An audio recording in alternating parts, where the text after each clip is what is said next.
Hey everybody, this is Rydo, and we're back to another live stream of Yu-Gi-Oh! Master Duel and video game news, which really, more and more, I feel like I should just call it video game news.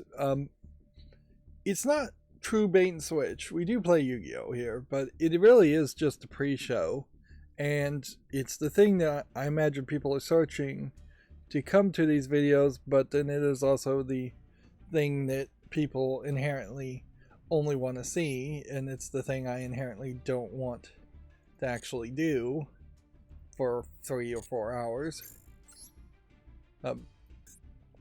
Plus, there is just this need where even if I wasn't going to do the news live, I still kind of need to read the news myself, and so if I did that off screen, I would stop streaming after an hour, which is possibly an argument.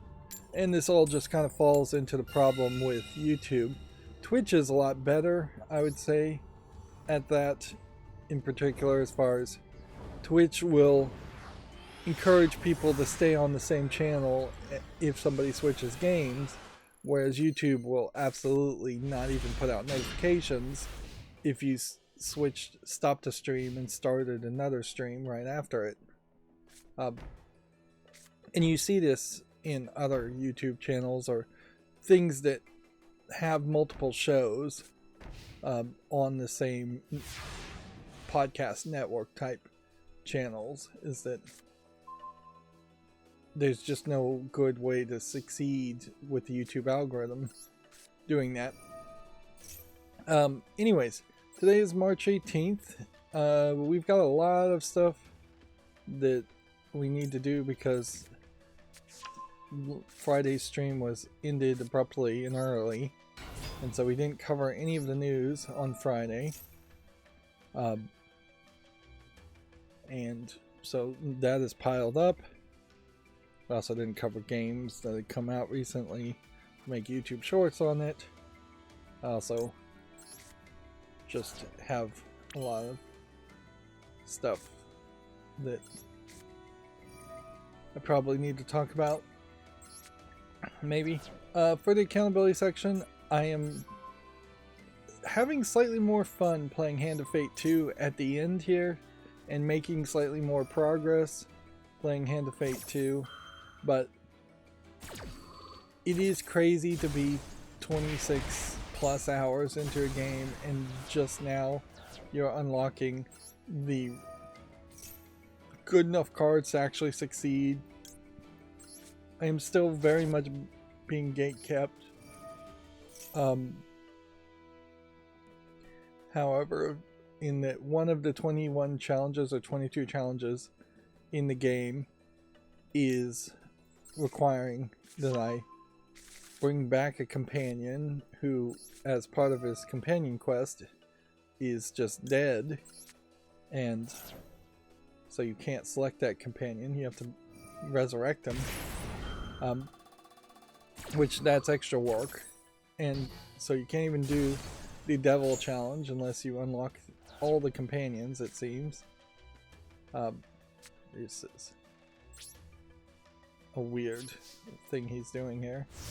He set me up fairly nicely to win, but he stymied my first move, but not well enough. This is winning against a deck like this is almost certainly an argument about, is your deck consistently successful, or is it only successful in one strategy in the first move, in the first turn, second turn, whatever, first turn you play. So yeah, there's still like 2 challenges in Hand of Fate 2 that I very possibly am not going to manage to even unlock and see. Otherwise the game is just kind of pushing me forward to continue playing, which is also crazy. It's not that good of a game to require as much time as I've put into it. I'm at like episode 35 or something, and at the beginning I was trying to make 45-minute episodes. Now the episodes are at the end getting longer and longer, and that does seem like that is just always going to be the pattern. But even that isn't a terrible system to potentially have fairly long experience, fairly short episodes at the beginning to get people warmed up to the idea of watching the entire series, and then expand that out to longer episodes later at the end. And it also just doesn't make a lot of sense to be in the middle of recording and stop right at 45 minutes instead of just finishing an entire run. It is very much like doing a run in Binding of Isaac, which when I would do runs in Binding of Isaac, I would go for 3 or 4 hours in a entire episode. And Binding of Isaac in particular has that weirdness of the runs being fairly long. The other big news is that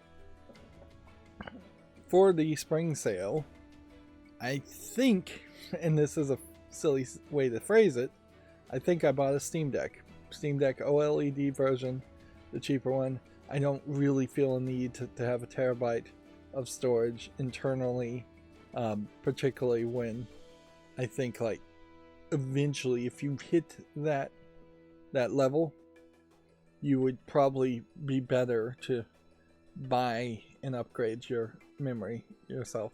And that is definitely something a version 2, an official version 2 of the Steam Deck really needs to address, is that it is kind of insane that there isn't a flap that would let you change your Wi-Fi chip and your internal storage chip instead of removing the entire back of the console.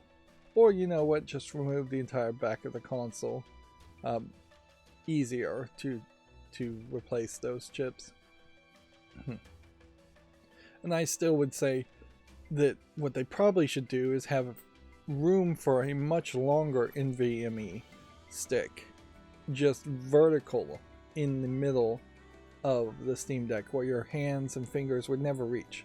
You're never going to reach your fingers over from like the right hand all the way to the grip of the left hand, or vice versa. So that middle section, which is mostly just battery, could bump up easily into a kind of triangular kickstand type device, or just a rounded bump, and it wouldn't matter at all. And that could give you the extra storage space to put in a NVMe. And in fact, you could do it right now with just 3D printing a new case and using an extension cord. I'm surprised somebody hasn't actually done that. Now, why do I say I think I bought it? Well, at $550, it is such a large purchase from a source that I am not, my credit card company is not used to me spending that much. I'm $200-300, sure, but 550 is a little high. So the credit card protection setup canceled the first transaction, and then it texted me, and then I had to say, yes, I do want to approve that. Then you have to place the order a second time. It's possible that the second order didn't actually get placed, which may not be that big of a deal anyways. Like, if it turns out I actually bought nothing on the spring sale, that's fine. There is this possibility that's still very high that I'm going to be extremely busy and may not be able to stream at all, or stream at weird times for a 2-week period in the next 3 or 4 weeks. And who knows what happens at any point in the future. So yeah, my channel could go very silent very quickly with no explanation. But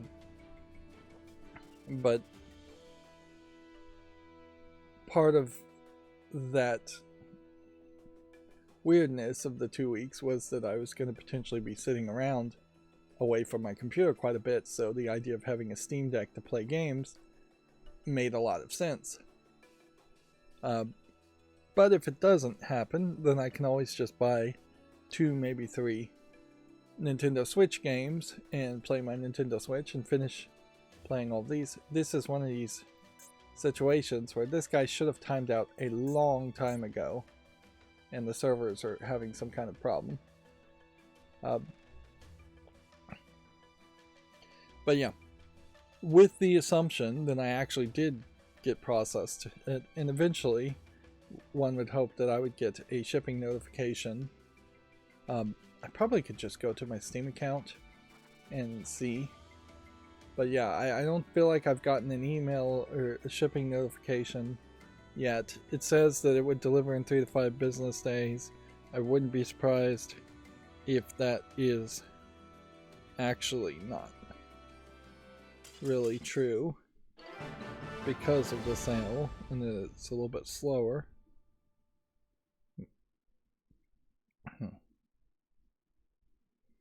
Let me check my spam folder and my email just to see.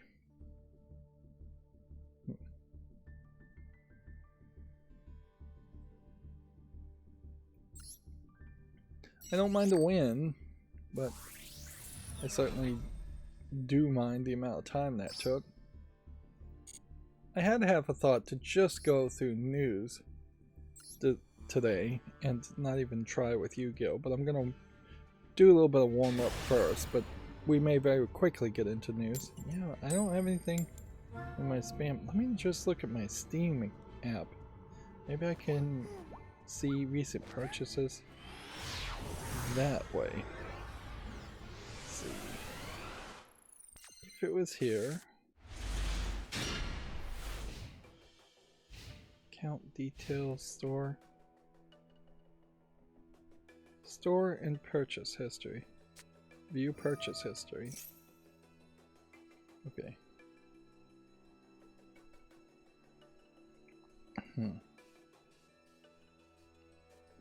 It is worth mentioning here that it is, with taxes, $594 to buy the Steam OLED version. That is quite a lot of money.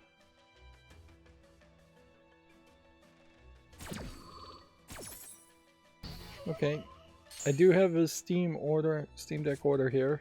It says that the payment has been processed and the items have been packaged. It says it has not been picked up by a carrier and it does not have a shipped tracking order. So, yeah, and I kind of did that, I think, on Friday, or on Saturday, so it's no huge surprise that they're not working on the weekends, or working very hard on the weekends.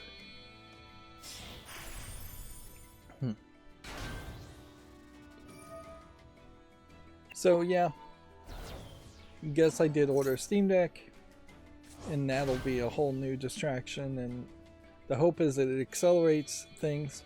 But notably, there are some things that I'd like to automate or schedule, and I'm not sure if there really is a good way to do it. I need to effectively always make YouTube shorts right after I stream, or always schedule YouTube shorts, probably make YouTube shorts, then schedule YouTube shorts, both. And I just need that to happen almost automatically, if not completely automatically, so that I don't just walk away after a stream and forget about it, which is what's happening. I want to optimize my computer, which is on all the time, to actually have it do something while it's on all the time. There's never a scenario where I stream for a live stream and then immediately make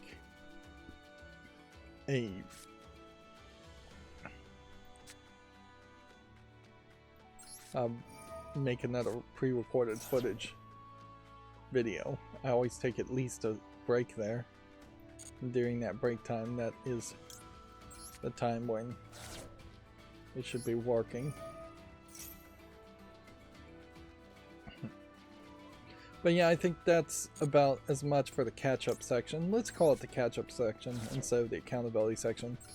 The idea of me really holding myself accountable to anything is really out the window, and always has been.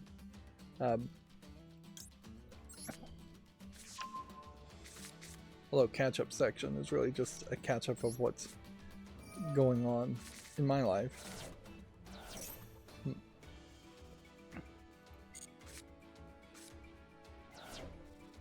Okay.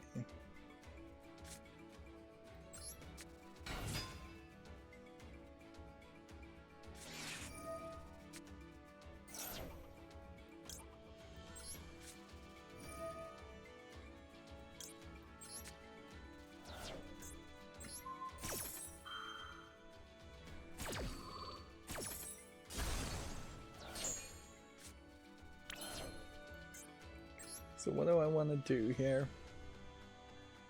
I'm going to, I guess, try to mostly limit this. So I'm just going to do one here. And then I'm going to do a second one here.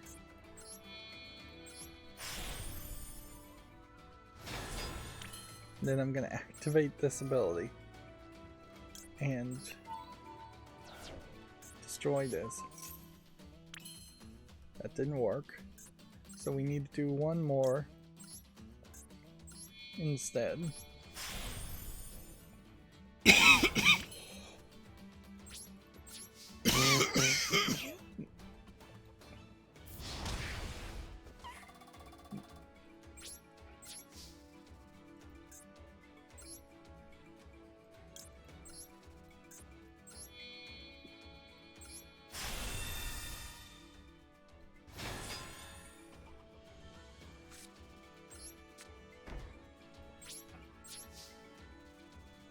There we go.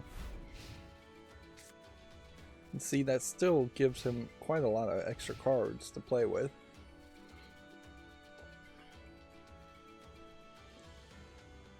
Okay, so let's start going through the news very quickly here, because there is definitely an argument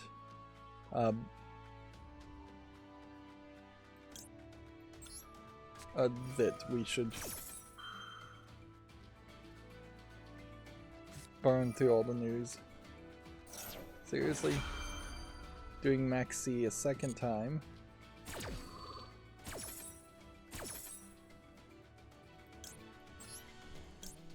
A special summon all 4 of these, which is all we have room for at the very least, and all we have.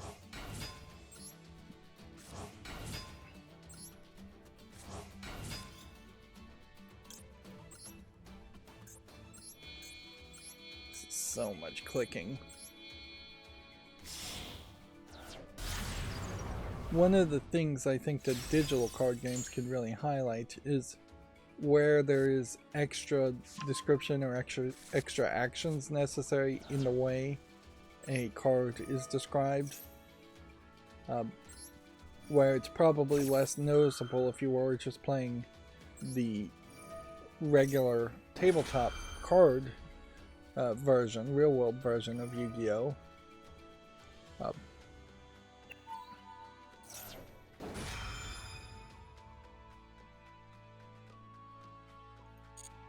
See what happens here. Yeah, because in the real world version of Yu-Gi-Oh! You would just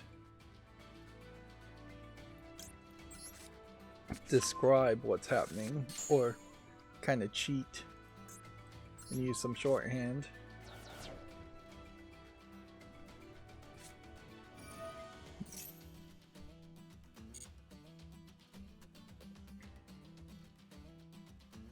So anyways, Video Games Chronicle says the outgoing Battlefield director says he has nothing positive to say about EA. The Halo co-creator Marcus Rydo was leading the next campaign.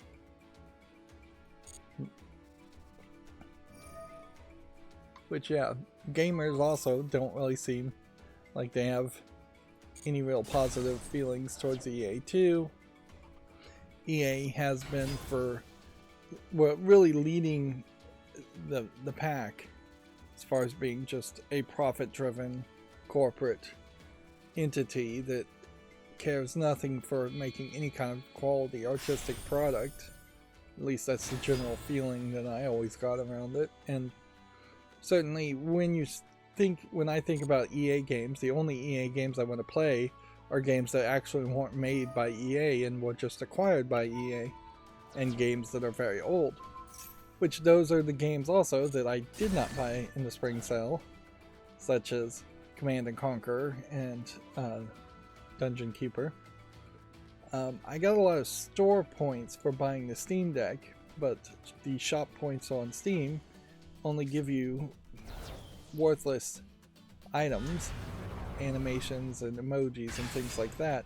They do not lead towards any kind of real world money to buy any games. And I wonder if maybe that would be the next move for Steam as a storefront, is to allow certain games to opt in to using shop points as a way of getting games. But I don't think the sellers of games, the publishers and the developers of games would really like that, because inherently it would mean they're getting less money for their games, or no money for their games. But instead of Steam doing something like the Epic Game Store, where it's paying a ton of money to give away free games and grow its player base, if Steam was giving away games for shop points at a cheaper amount, that might be intriguing. But it almost certainly wouldn't happen, because obviously the reason they moved from the marketplace and real world money to shop points is because they were making a worse offering and wanted to make a worse offering, and they didn't really need to compete there. And for Steam, it still probably would be easier to give away a free game to everybody than to say that you have to have purchased, say, $10 worth of games to get shop points to then get a game. It might very well be better for Valve if they had a system like that, because then it would only be the people who are actually bothering to claim the games that were actually costing Valve something. Valve, as a storefront, really doesn't do any major promotions. So inherently, like with all these shop points, I'll probably just buy a bunch of boot animations, which is insane that you're having to buy boot animations for a Linux-based Steam Deck. On that level, I'm not planning on doing too much on it. I will probably install Emu Deck or Emulation Station, which I think Emu Deck is just kind of a wrapper to Emulation Station, and get all the emulators set up on it. But that's pretty much it. I might play around with seeing what you can really do to use it as a music player. I'm gonna see if it could read comic books in any way. Maybe see if the new Comic Rack Community Edition runs. I don't know if you could run any kind of Android emulation on Arch Linux at any real level that would be worth it. But yeah, I probably won't do much with a dock mode. I didn't buy a dock, and I only imagine a few scenarios where I actually would need a dock mode.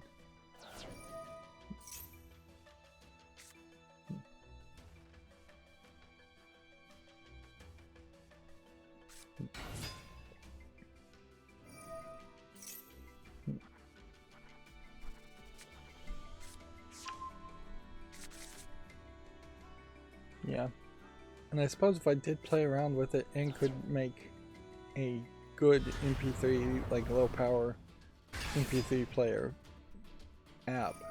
I'm still not sure if you could really list that on Steam and whether I'd really bother to try even that.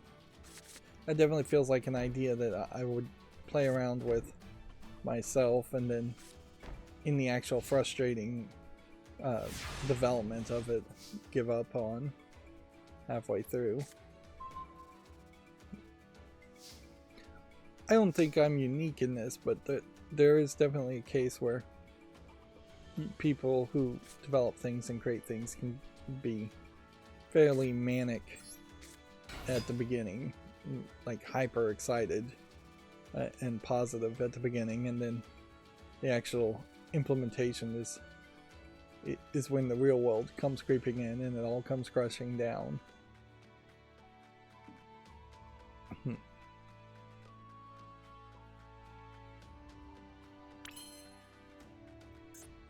And inherently there's some scumminess. Also, if I could make a music player out for the Steam Deck, there's a scumminess there where you could skin it one way and then sell it, and then skin it a different way and sell it again, and then skin it a different way and sell it again over and over again.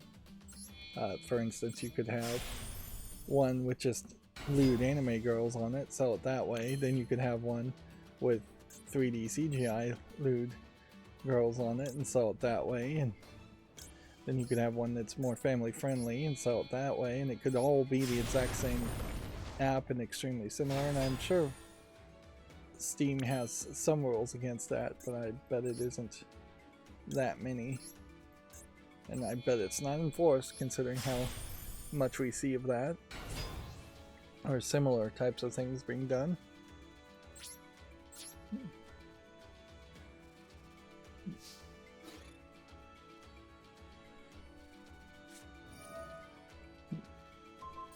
Moving on, Video Games Chronicle. These are older news. Persona 6 is reportedly being planned for Xbox. Until recently, the Atlas series rarely released on a Microsoft platform. Increasingly, in the past 7 or 8 years, I would say, we have seen Japanese companies not willing to stay exclusive to Sony. Sony not really paying enough homage or enough real money to be exclusives on the PlayStation, and I can see why a Japanese company may just go to Xbox in the West just to put pressure on Sony and not have all their eggs in one basket.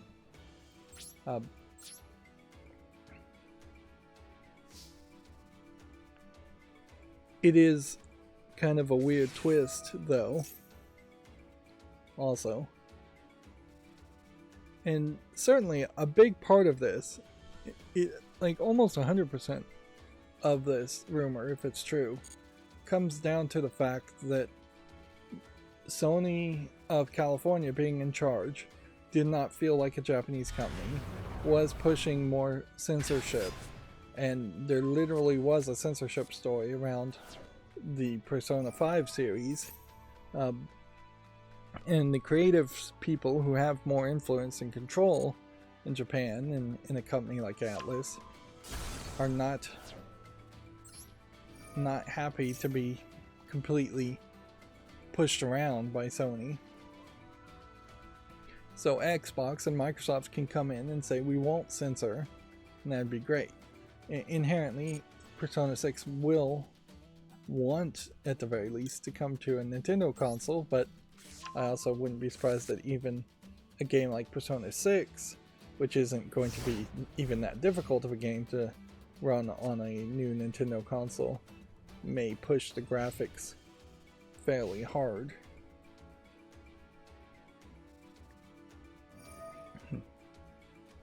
And I can't, as much as I'd like to, I can't make the argument that Microsoft bringing in Japanese games and Japanese gamers is going to like make the Xbox way more of a sellable item. If anything, I imagine Microsoft is just encouraging people to make games for the Xbox as a way of encouraging them to make games for PC, also, because inherently Windows itself is going to only need to exist for gaming for a lot of people.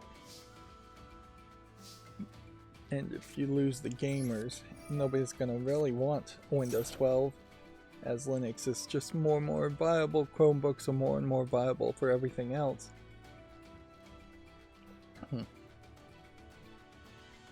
But I suppose this is just a rumor, so can't really go any further than that.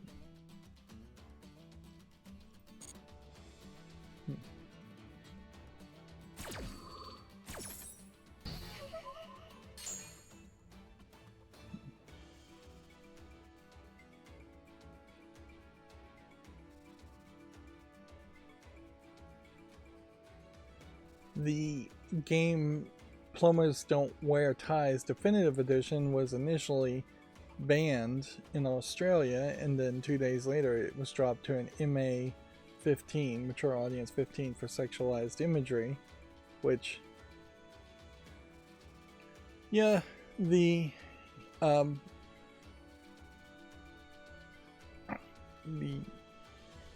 system they have seems to be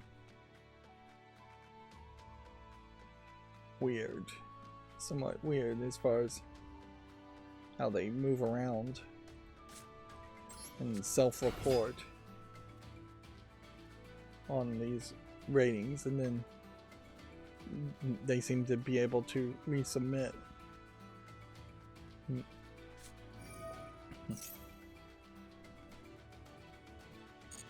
This is taking too long, these games. Let's see. Gamatsu has a game here called Duet Night Abyss, which is having a PC technical test registration now available. I clicked on this specifically because here you have extremely moe anime style, in that the characters have giant anatomically incorrect heads on top of some of them seeming to have horns. And I was wondering if this is a PC release that is coming to Steam, or if this is a PC release that is exclusively going to be on some other launcher. Let's see.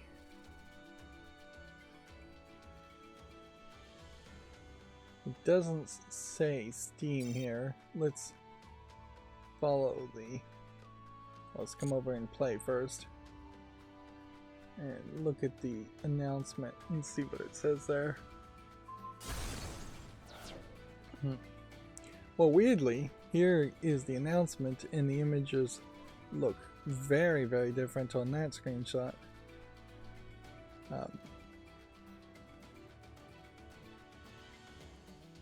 Yeah. Just like a completely different game. That is strange.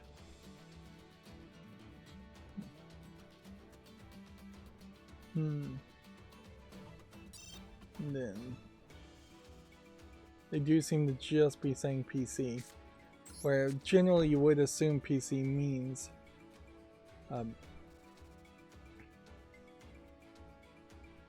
generally you would assume that PC means the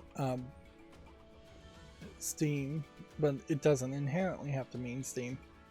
That is certainly something that some other storefronts could have stood out years ago from, by being a some kind of competition, holding a large number of games that Steam wouldn't hold and sell. But honestly, the Epic Games Store has been really terrible, even though they kind of try to sell themselves as being a more open marketplace and more free speech marketplace. They don't really promote that well, and they don't have games. Not enough games get banned from Steam, because not enough games even try to be on Steam. And that it's pretty much just adult games. And even on that aspect, like, the adult PC game stores are too small and too broken up B1 Megastore. There effectively isn't an AdamandEve.com type video game store that is actually good. And on that aspect, I almost wonder if part of the problem there is that even Pornhub type sites, porn sites, and Adam and Eve adult toy sites don't really have quality games, and they make the entire catalog of adult games look terrible, which most of them are terrible in fairness, but they don't do any better. So yeah, I don't understand this artwork. This very well may just be a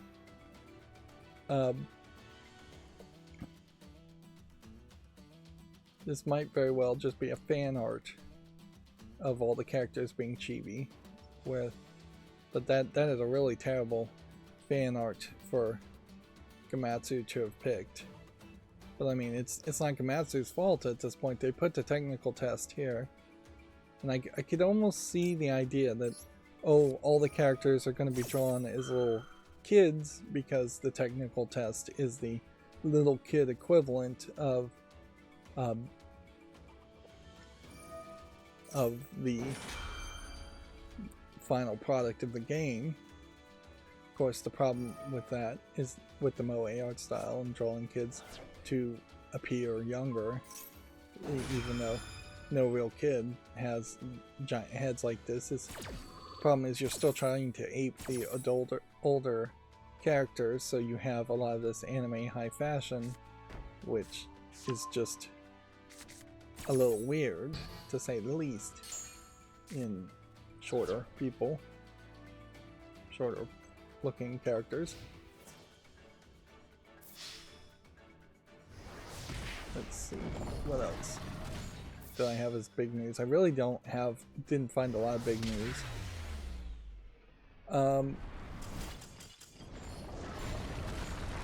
Let's see, there was a Godot networking casual happening in Barcelona on the 6th of April, I assume is what that says.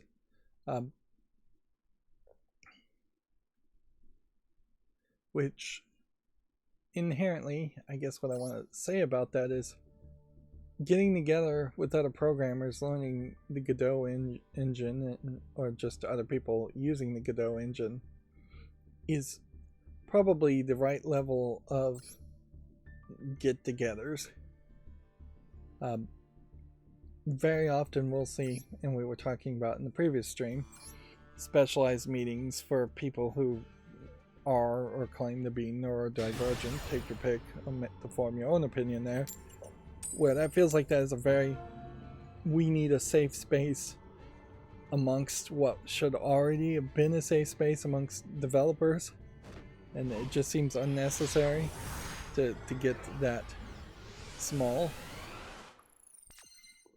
particularly since any networking event is to try and rub elbows and make as many contacts as possible. So if you are going to a neurodivergent meeting where it's only neurodivergent people, you're not likely to make as many new acquaintances. Same is true for a lot of other take your pick reasons as to why a group would be segregated. Effectively, it is segregation. It's self-segregating yourself into smaller groups. And maybe on some levels I could see that making sense to do, but I would say definitely go to the general meet and greets.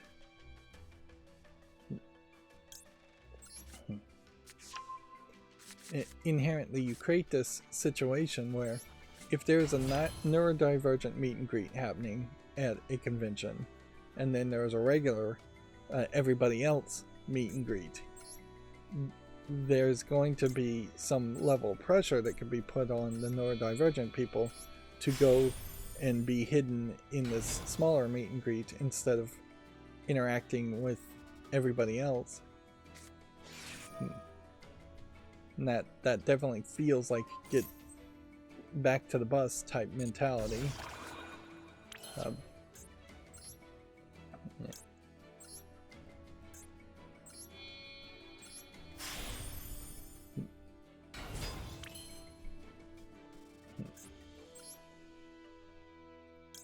But yeah, I don't think I want to go into a rant specifically today on that subject, at least, so I think I'll probably just leave it at that. Now here's a interesting problem you run into. You make a game series. In this case, I'm referring to the Tales series. You make some interesting looking characters, and those characters are going to follow you, certainly. But then you run into this problem of Video Games Chronicle almost certainly picking the wrong screenshot for the headline. The Tales series creator designer Mutsumi Inomata has died at age 63. She, interesting, has worked on more than 10 entries in the Bandai Namco RPG series. So, is this an appropriate character screenshot to use when somebody has died, instead of showing a picture of the person?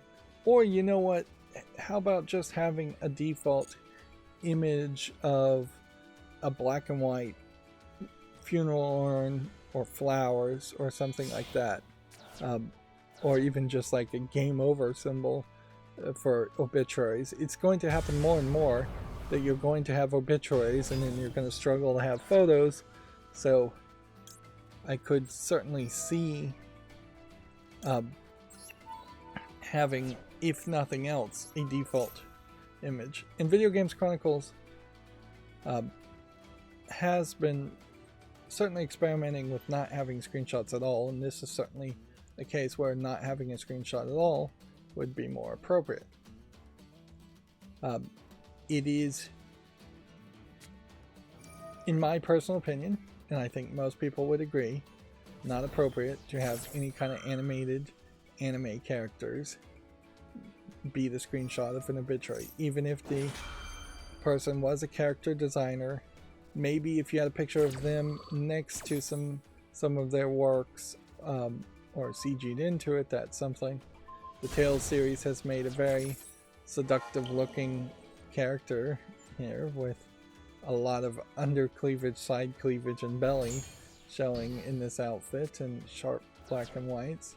And then you have a mage character showing a lot of shoulders and such, and then you have some hunky looking men, not nowhere showing as much skin, but like every single one of these is very anime-esque. You have a little boy, Emoto I think is the phrase, character also. And I have absolutely no problem with any of these characters. I think they're striking. I think they're great for a video game. They are just terrible for a screenshot of an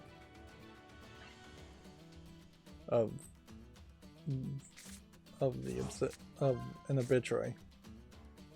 The fact that the animator is a female is a little surprising to a Westerner and foreigner, but it really shouldn't be. There's a lot of really good character designers who are female, and they, particularly in Japan, do not have the same kind of feminist, third wave feminist mentality that it is wrong to depict fictional characters as being beautiful and attractive, which is in part why there's so much of a sharp contrast when you see characters being made dirtier or uglier in Western games, when lots of people are used to playing video games that have more attractive, clean-faced type characters.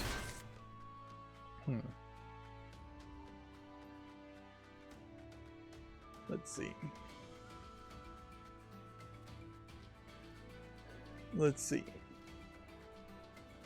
They say it happened so suddenly that they still can't think of many things. I plan on keeping a Twitter account open for a while. If you could reply with a message, I'm sure it will reach my sister. There's certainly a lot of thought on that as far as emails and social media accounts when somebody dies. It's just what is the appropriate way to handle something like that. I know I have somebody that I was Facebook friends with that died many years ago, and their family kept his Facebook account up, which I think eventually led to it getting hacked at least once.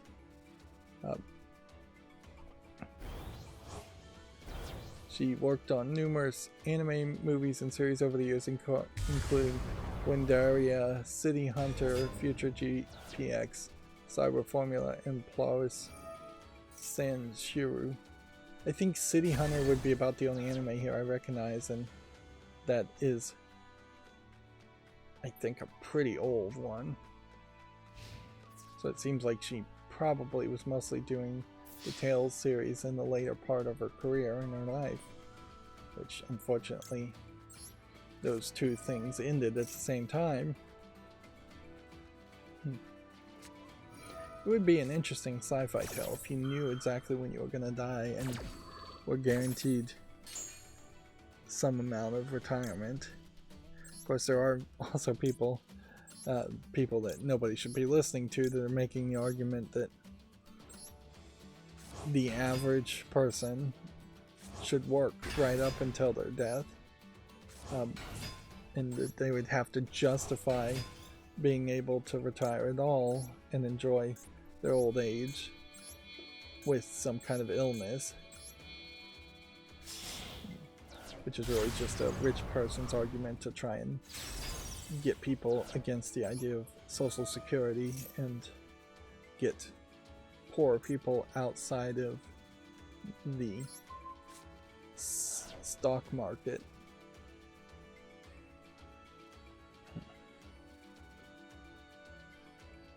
Moving on, the indie hit Balatro, which is I guess what we can call it now, has cleared 1 million copies. So this game is selling particularly well. This is probably a great game to play on the Steam Deck looking at the graphics. Increasingly I will think about games to play on the Steam Deck, but I am still, as a content creator, going to be in a weird position where I'm going to have to probably play a game brand new fresh on my computer and make footage from it, and then if I still want to play that game, play it on the Steam Deck, or if there's a lot of grinding that I can do off screen, play it on the Steam Deck. Yu-Gi-Oh! Master Duel is probably a great example of that, where I could significantly increase the amount of time I was playing Yu-Gi-Oh! Master Duel if I wanted to, but inherently I don't think I will want to. I'm not sure what is going on there. I'm not sure if this really is news or not, and talk about reveals for a new fighting game, Fatal Fury City of Wolves, with a 2025 release date being confirmed.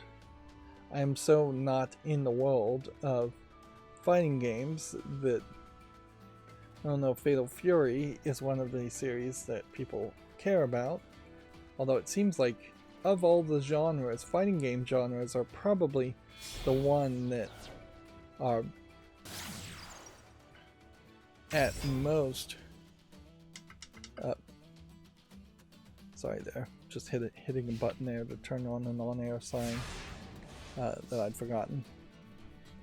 Yeah, because I haven't programmed and finished programming my smart on-air signs, I've opted to just use a remote that turns on the outlets, which it does not work as well. Day one of trying that, the sign of two signs, one sign across on the other side of my house did not receive the signal and was on when it should have been off, and one sign was immediately covered up and ignored by other people. They just threw like scarves and things over it without even paying any attention to it. So yeah, that's two separate problems. Certainly one is,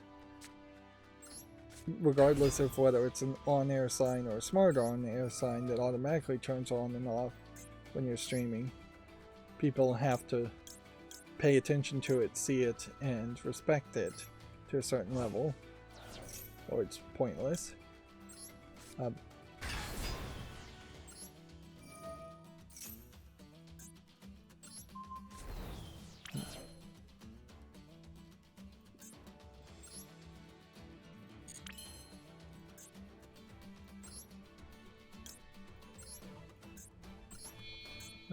And then the other problem can be addressed by the smart on-air sign by connecting to a Wi-Fi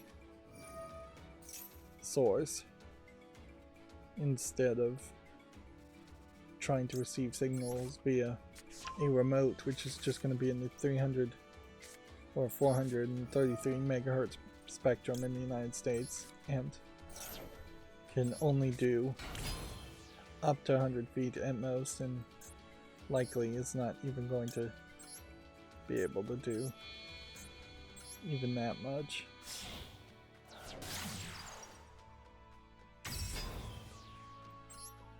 I'm trying all these things, and maybe this will get me something, but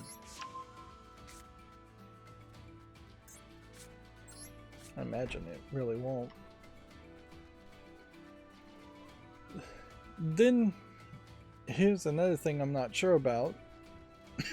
I don't want to give too much attention to Video Game Donkey, Big Mode, his new company, and their game Animal Well, but is making a very legitimate just press release news release date comment, so it does deserve that same equal coverage, but nothing special.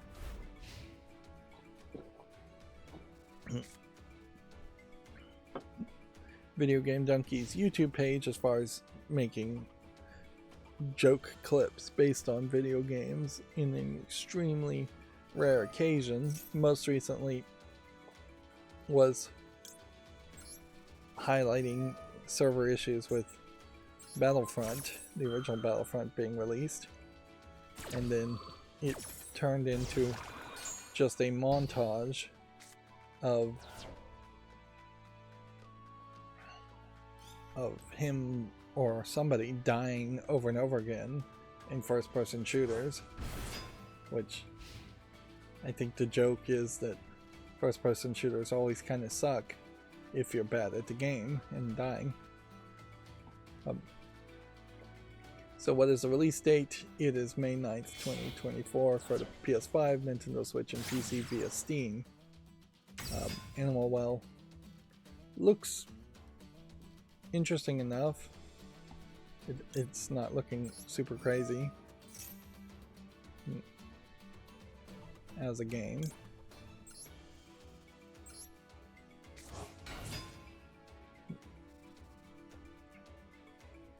We'll pretty much just have to wait and see if people review it well or not, which is pretty much true for every game. Apparently the Gotham Knights developer is helping on the Wonder Woman game. Warner Bros. Montreal job listings mentions the Monolith-helmed project. Which, okay. That probably indicates that they are not being trusted, at least at the moment, to start their own new project. Which I can certainly see a reason for that, considering how Gotham Knights, I don't believe, did particularly well and wasn't. I think the bigger problem with Gotham Knights isn't that it didn't sell well. That is more of a symptom of it just not being developed well and not running well. Then we also have this Video Games Chronicle article that highlights another problem in that the developers and publishers of Helldivers are being a little too jokey with their comments and press releases, jokingly gaslighting the players that they didn't introduce a flying insect creature class when they totally did. But yeah, as far as the serious information, seems more difficult to get the truth here, because the headline here says Helldivers 2 has likely sold over 8 million and it's claimed well ahead of expectations. Some of this may also be PlayStation has kept its information more secret.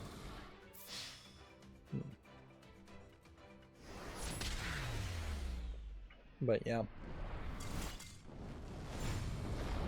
it's definitely a very different type of headline compared to what you normally would see, which would just be people celebrating if they had sold 8 million. And Helldivers in particular has had several opportunities to celebrate when it hit nice round number milestones, and it's not really promoting that. So let's just receive everything first, and then let's see what's left on the Duelist Cup. There's 6 more days. It would want me to duel 16 more times. It would want me to activate 75 more spells, normal summon 115 more, or special summon 115 more monsters, normal or special, then win 12 more times, which the win to play ratio really highlights a problem with Yu-Gi-Oh! Then duel 35 more times for all these rewards. Particularly for Duelist Cups, these rewards seem at best like they are suggestions instead of reality. Then we don't have any other daily quests, so yeah, now is right on the hour mark to end the pre-show. And so we'll show off the games that I had first picked as far as what I was going to make a YouTube short on from 2 streams ago, which I may have already shown off these games. Most of these, I think, were games that actually just had press releases on, and in fact these may just be games that I didn't really have to put any other thought into it other than that.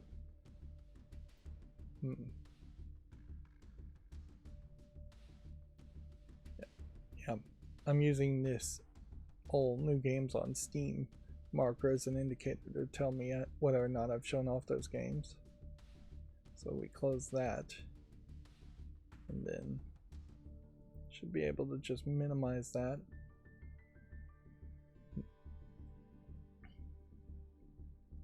So here's where we're in a weird situation, because we have 2 sets of news, so we're gonna have to just kind of rush through the news one time and then rush through the news a second time, or yeah.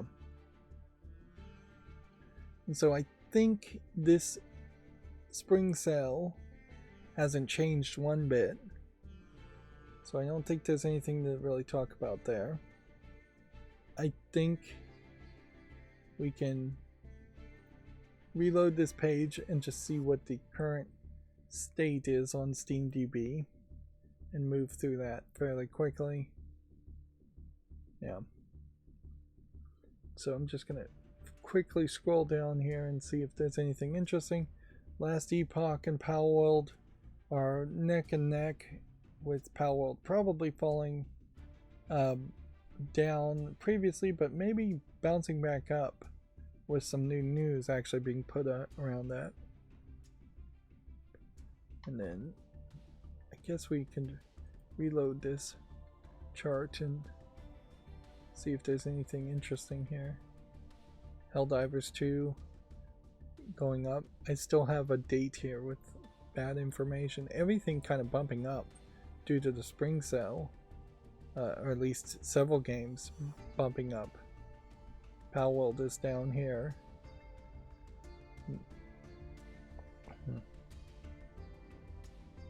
Interesting, Naraka Blade Point being one of the few games actually going down in its 24-hour player base during the Steam Spring Sale.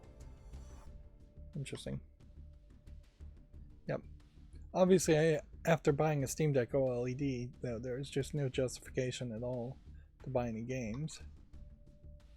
Right, so we're gonna go and try and do this like headlines. I have no idea if my chapters / clips system is going to work today, but we'll pretend like it is going to work just to continue training myself to do it. Steam's spring sale is now live, featuring thousands of discounts. Pocket Pair is in talks to bring Palworlds to new platforms. Pokemon Center London pop-up store reservations are now open. Star Wars Battlefront Classic Collection Studio confirms critical errors at launch. The first clip for the Fallout TV show has aired. Saber COO confirms development status of 3 games after Embracer sale raises doubts. Baldur's Gate 3 was the most played game on the Steam Deck over the past 12 months.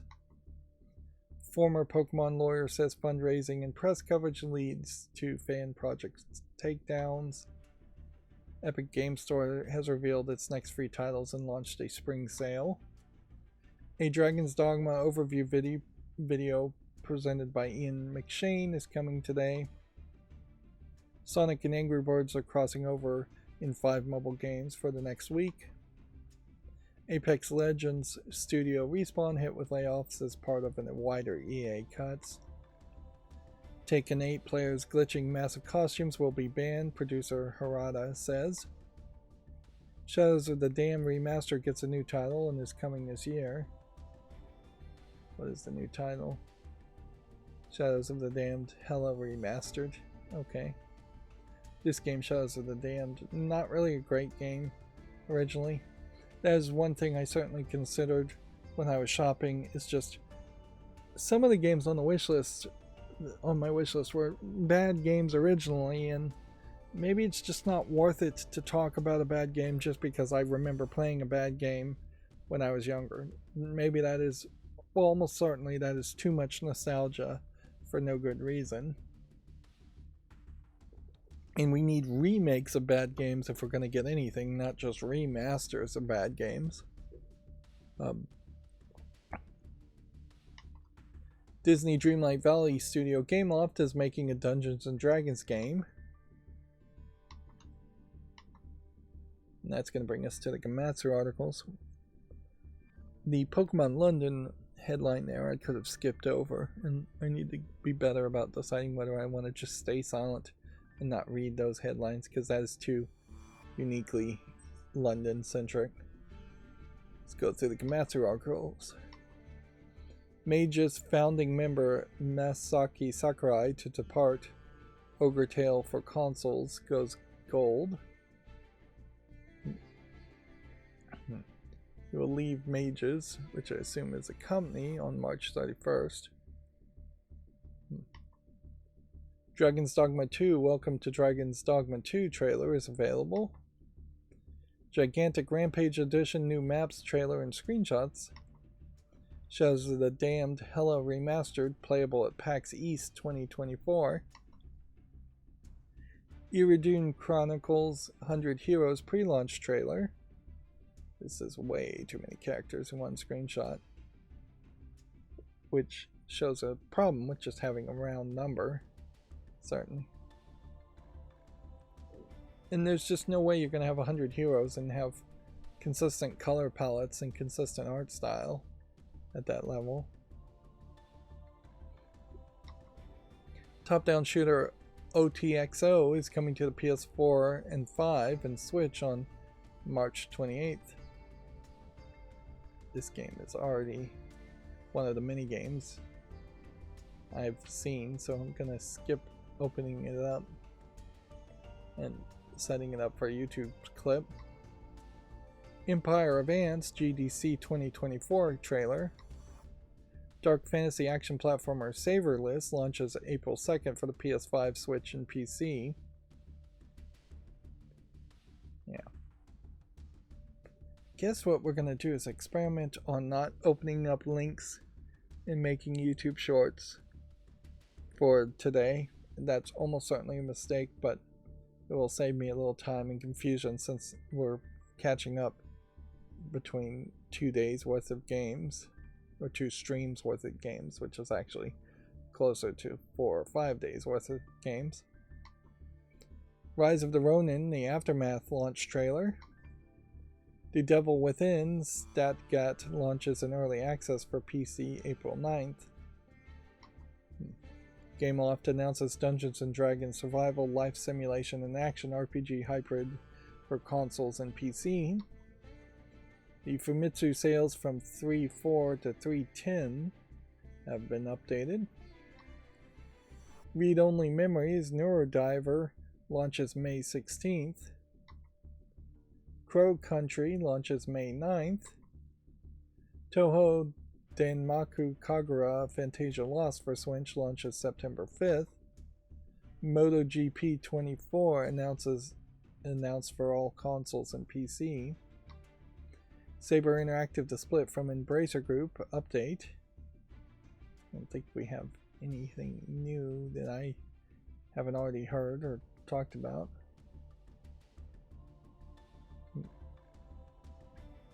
All of these contracts get announced way before anybody really signs the contract, it feels like. And I'm still not really sure. I believe even the Activision Blizzard merger with Microsoft, or acquisition by Microsoft is more realistic to call it, has been finalized in any real legal way. Certainly seems like the FTC is still seeking to undo that procedure. I was thinking about something there, that the Federal Trade Commission and maybe the Library of Congress and copyright, who are usually in charge of making copyright rulings, and just Congress in general, should probably pass a law saying if you use something like AI and you knowingly know that you don't understand how an AI model is returning results, then you are not doing due diligence and following a reasonable standard of business, and thus you are liable. Inherently, why I think they should come out with a law, a ruling like that, is to say we want to just cut off before anybody tries to make the argument in court that they are not liable for whatever their AI did because they didn't know that their AI would do that or could do that. Inherently, you don't want to give corporations the I was ignorant defense. Ignorance of the law is very rarely allowed, but I could see corporations having more lawyers to make that argument, so cutting that off at the pass and saying, no, you should have been aware that if you're using artificial intelligence, you very likely are breaking copyright, unless you've done something extra special to prove you aren't breaking copyright, but like owning all of the images that you trained a large language model on, or an AI on, or if you're trying to use AI to do like stock trading or cryptocurrency purchases and things like that, you should be 100% liable there, and you shouldn't get extra protections. In fact, you should get less protections because you are relying on something that is inherently not human and inherently unpredictable.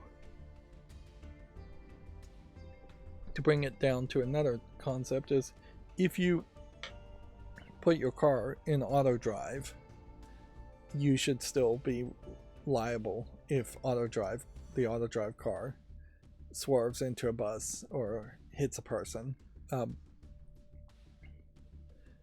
because you're inherently choosing to put it in auto drive and not monitoring what the auto drive was doing and having your hands on the wheel to take control at any second. Although, in fairness, some of the problems with the airplanes, the Boeings right now, is that they put in a new programming system that would actively fight the pilots, so the pilots are pulling on the stick trying to correct it, and the computer is ignoring and fighting the pilots who are pulling back on the yokes, trying to make the plane right by adding pressure and force in the opposite direction. So, in that case, Boeing, as a corporation, should be blamed because they put the programming to override the pilots, and then the programming was wrong. Anyways, moving on. Wandering Sword, the Southern Chronicles update is now available. Moonglow Bay is coming to the PS4 and 5 and Switch on April 11th. Toho Spell Carnival opening movie. I'm surprised the Toho advertisements are so consistent, considering how different the Toho characters look in the widely different games that are in the Toho metaverse or universe, whatever it is. I still don't really understand, and I don't think I may ever understand, who's in charge of Toho, who's promoting Toho, and why there are just so many different games that come out that are so different in their gameplay styles.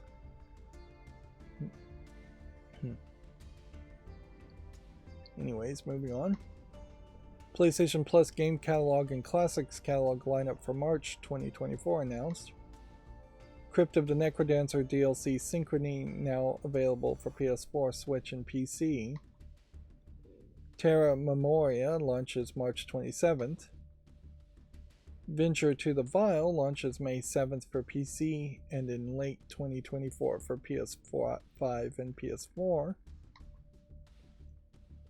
Summer Game Fest 2024 showcase is set for June 7th. Prince of Persia Lost Crown post-launch content roadmap announced. Puzzle adventure game The Paper Trail launches May 2021 for all consoles, PC, iOS, and Android. Sea of Stars 3-player local co-op mode announced. Reggie, his cousin, two scientists, and most likely the end of the world launches in 2025 for PS5, Xbox Series, Switch, and PC. Macro's Shooting Insight is coming to the West in 2024. And that's going to bring us to the GameDeveloper.com article. And it seems like what today's stream is proving, if anything, is that if I simply don't really care and feel rushed about any of the stories and headlines and just don't talk about it and put any kind of editorialization opinion into it, I can get through these encounters much quicker. Of course, then that would just make me a very bland newsreader and nothing else, and that's not really what I want to be. And if I do care about a headline, I am almost certainly going to talk about it. Baldur's Gate 3 and Elden Ring lead Steam Deck's most played games. EA axes Apex Legends developers as part of a $125 million restructuring effort. Neopets Guitar Hero lead 2024's Video Game Hall of Fame nominees. Let's see if we can get the full list of nominees. Video Game Hall of Fame is in a very weird position where they need to nominate and basically give an award to every nomination every year from games that are from incredibly different time frames. Asteroids being potentially, in this case, the oldest game from Atari in 1979, years before the NES even came out, where the newest game is Guitar Hero 2005. And this game Elite I've never heard of, but Asteroids, Guitar Hero, Metroid, Myst, Neopets, Resident Evil, SimCity.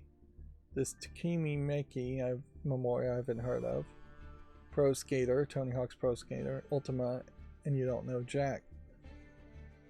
Of this list, there's only 2 games here that I've never even heard of, and the rest of them are definitely popular enough that they almost certainly deserve to be in the Video Game Hall of Fame, which inherently, the Video Game Hall of Fame, it just needs to be a very, very large Hall of Fame.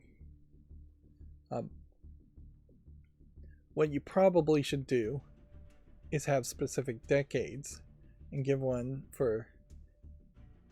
award for each decade.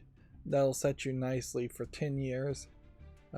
There may be occasional points where a few years wouldn't have a great game worth being nominated, but yeah, if you did one for the 70s, 80s, 90s, 2000s, 2010s, and maybe even 2020s at this point, that would make a lot of sense. But also, you're just going to have so many games from the 2010s compared to the 70s that you probably need to give 5 times as many awards for more recent decades. Like 1 award for the 70s, 2 awards for the 80s, 3 awards for the 90s, something like that. It's going to be a fairly broken system no matter what you do. They just need to give out as many awards as is realistic to celebrate games, so that the Video Game Hall of Fame actually feels like a Hall of Fame that it really should have been around much earlier. Yeah. Although the problem with a Hall of Fame is that you're basically just making kind of a list that maybe has a museum, sort of a mini museum attached to it. You're not really trying to collect specific items towards those games. Inherently, if I was going to make a Video Game Hall of Fame, you might just have a picture or a single copy of that video game. And so a CD clamshell case of Guitar Hero on the shelf is just not going to be that interesting to physically go to and visit. That's why you have like the Star Walk is kind of the same idea, is that these stars on the street in LA are really just photo opportunities and nothing else, and they're not particularly interesting to actually look at or see. You just walk past them if you're not interested. Anyways, moving on. Ninja Turtles Cowabunga Collection is getting delisted in Japan. Embracer Group divests Core Saber Interactive assets in a deal worth $247 million. Kyoken Interactive unveils prototypes in last resort to gain funding. Interesting. With funding more difficult to find than ever, Kyoken is revealing all of its prototypes in the hopes one of them will lead to a deal. So there's several games here, or vertical slices, or prototypes, or ideas. I imagine at best they are vertical slices, which are actually being depicted as vertical slices. Deliver Us Home, Deliver Us VR, Deliver Us Moon, Hyunguin's, Expeditions, and We Are Human. I don't know if it wouldn't be smarter for a lot of companies to do something like this, not just out of desperation, but to just say, here are our prototypes and vertical slices of games. Let's see if anybody wants to fund this at all, and seek publishers who may not even really be video game publishers, but might be interested nonetheless in becoming a video game publisher for the right game. Of course, the counter argument to something like this that people have always made in the past is now that they have shown that first image or that first vertical slice of a game, gamers are going to have been trained to expect the game to actually come out and for the game to look as good, if not better, than what that vertical slice is.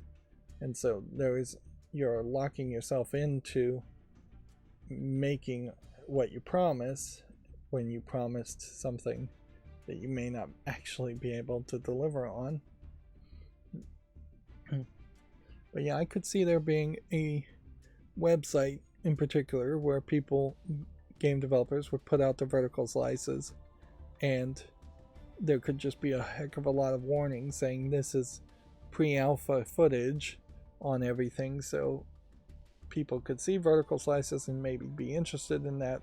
Some small audience of gamers might be interested in that, whereas then the rest of the people would be insulated away from seeing vertical slices and potential spoilers for games that very possibly will never be funded and published.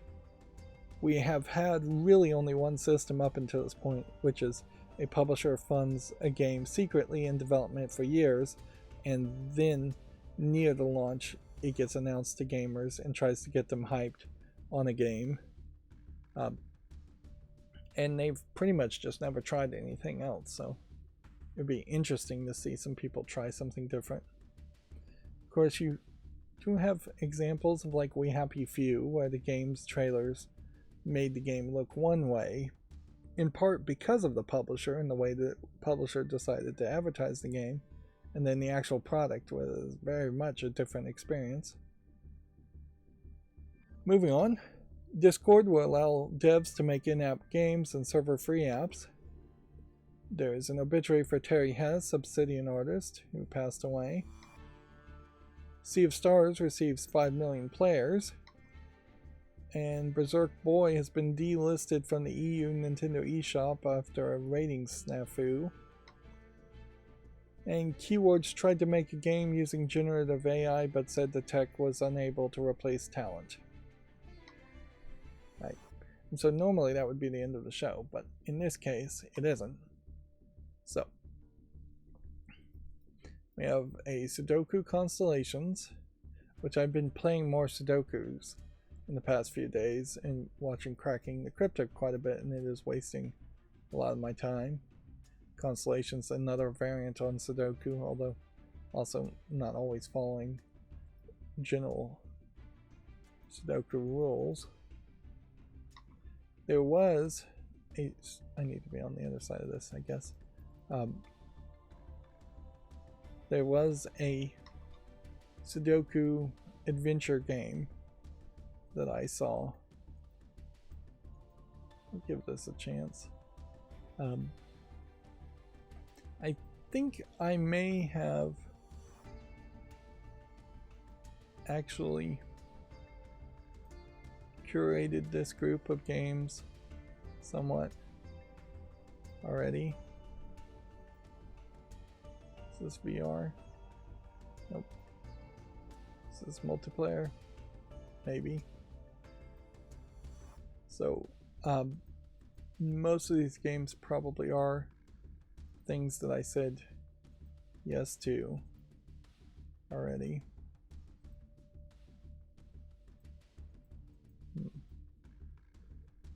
Let's see. And some of these have like now broadcasting, and I opened all these tabs when my ad blocker was not enabled, so there's extra visual noise happening at the top here.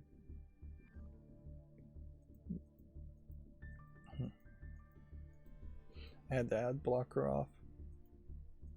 Should I give this a chance? It's very close on that one. This Contra game, it's already rated very positively. Operation Galuga. It's kind of surprising that there are that many people that are still interested in Contra. Here we have Divine Journey 2, the 5 Books of Moses, which once again feels like it's a religious game that is very loosely trying to be connected to the story. Like, in this case, nothing strikes me as being way too off. I don't know what character this is supposed to be, but yeah, some of these characters definitely feel like they are supposed to be from the Bible. But then you also have a picture of just foods that would not in any way be available in the times of Moses, like corn and bananas and papaya and pumpkins, pine cones. Like almost none of this food here. Maybe a plum, maybe a date. Pineapple, definitely not something that would be in the times. And then this just feels like a very generic image that could be any two people. In this same way, this could be just a generic image of a guy with a beard.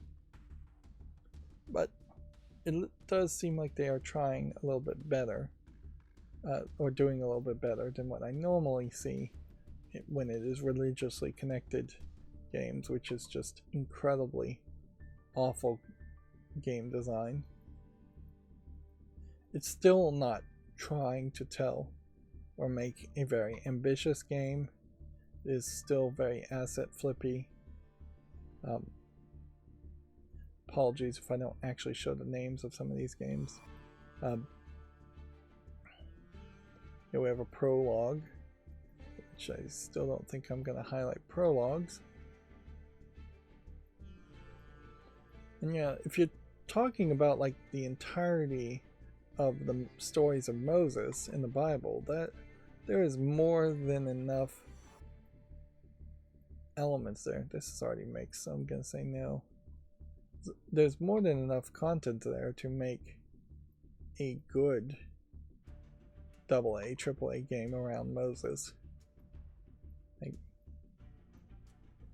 you could certainly do that. Probably would be something more like a hack and slash Assassin's Creed type game. Of course, you can't have Moses running around killing people. If anything, you'd probably have to not play as Moses and instead follow the events of Moses. This is interesting because we have a game here called Tribes 3 Rivals, and I remember that I had a friend many decades ago that tried to get me into playing Tribes, and Tribes did seem like Tribes 2, I believe, was the game. It did seem like it was somewhat popular, but it was also a multiplayer game in the early days of dial-up. It is kind of crazy, though, that this would be a brand new game in the Tribe series, that it would be trying to play on that nostalgia. And yeah, I don't know if Tribes 3 otherwise exists, or if Tribes 3 Rivals is Tribes 3. In a lot of ways, Tribes may have been what Halo would have been on PC, or even predated Halo.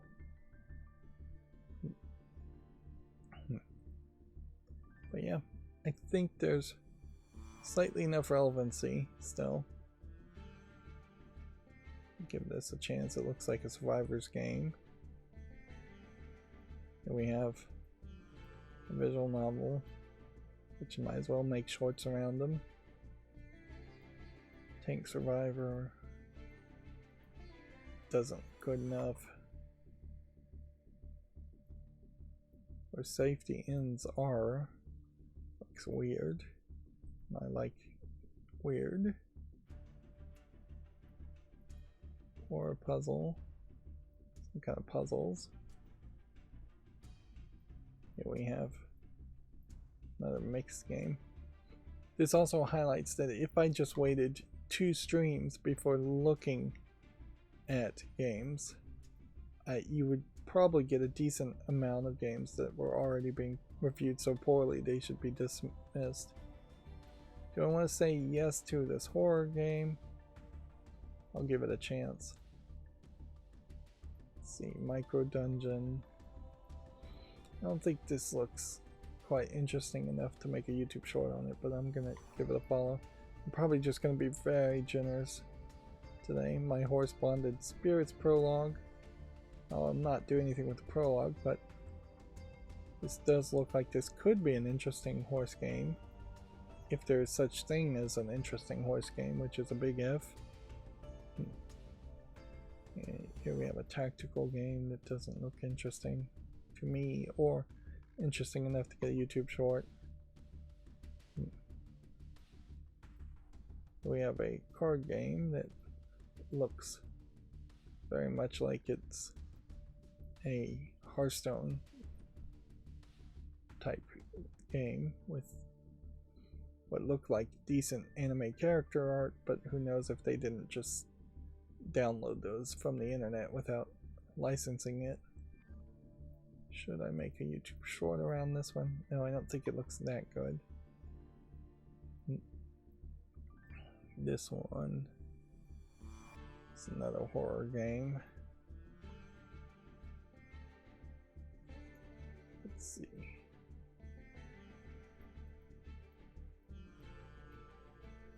That doesn't look like anything. Here we have Dune Imperium, which is overwhelmingly positive, so put that on the wish list, I guess. Here we have Ys 10 Nordics, which is mostly negative. I assume it is negative because, well, English language is not supported or because it's running very poorly.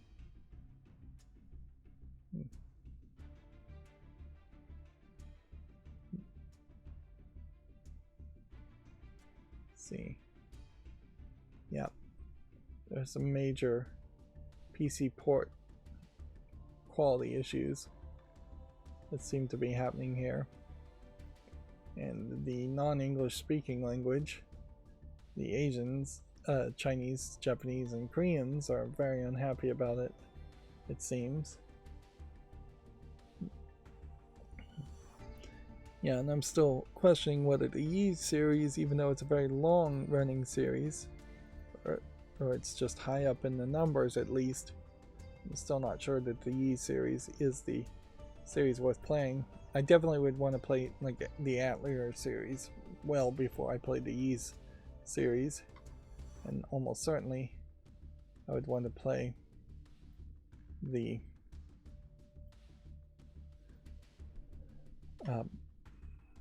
Dragon Quest series or Final Fantasy series if I was going to play any series, or at least some of those games.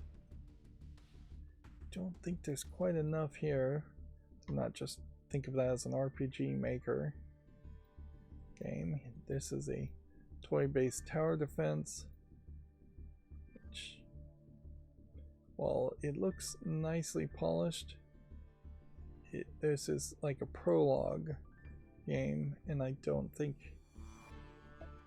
it's still just going to be a tower defense game.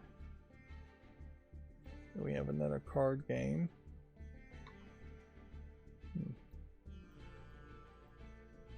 Here we have a laser bending game.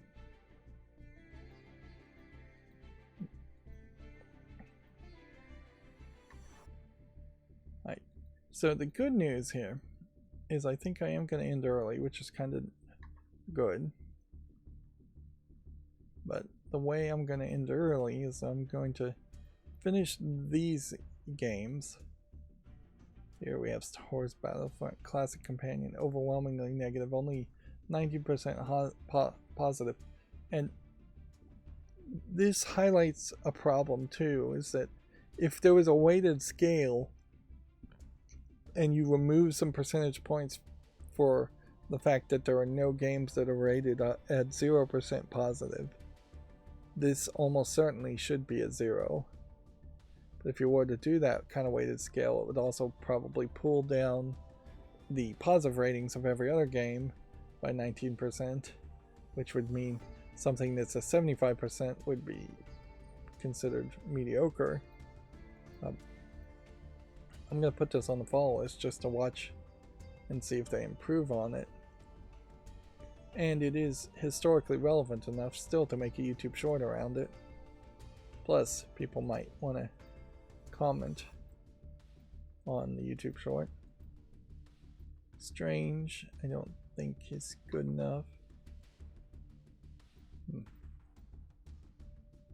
That's, I'll give a chance to. High water.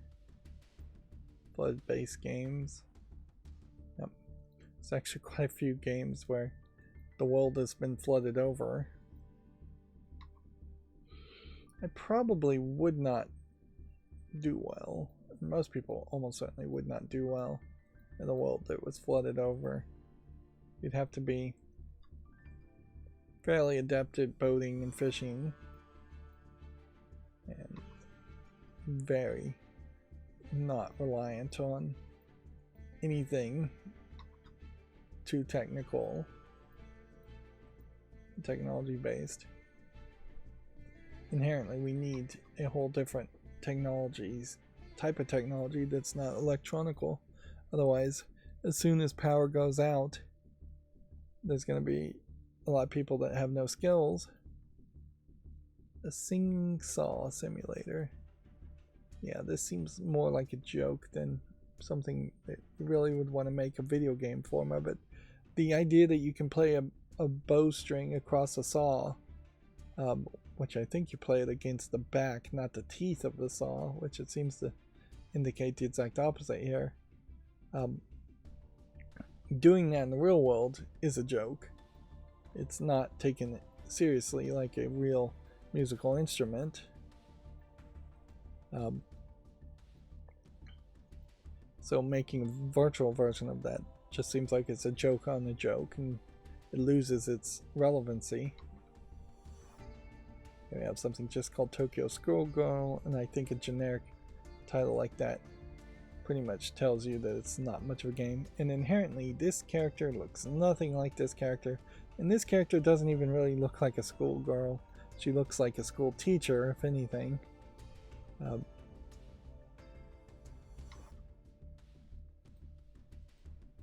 Too big, too tall, too thick, wide hips.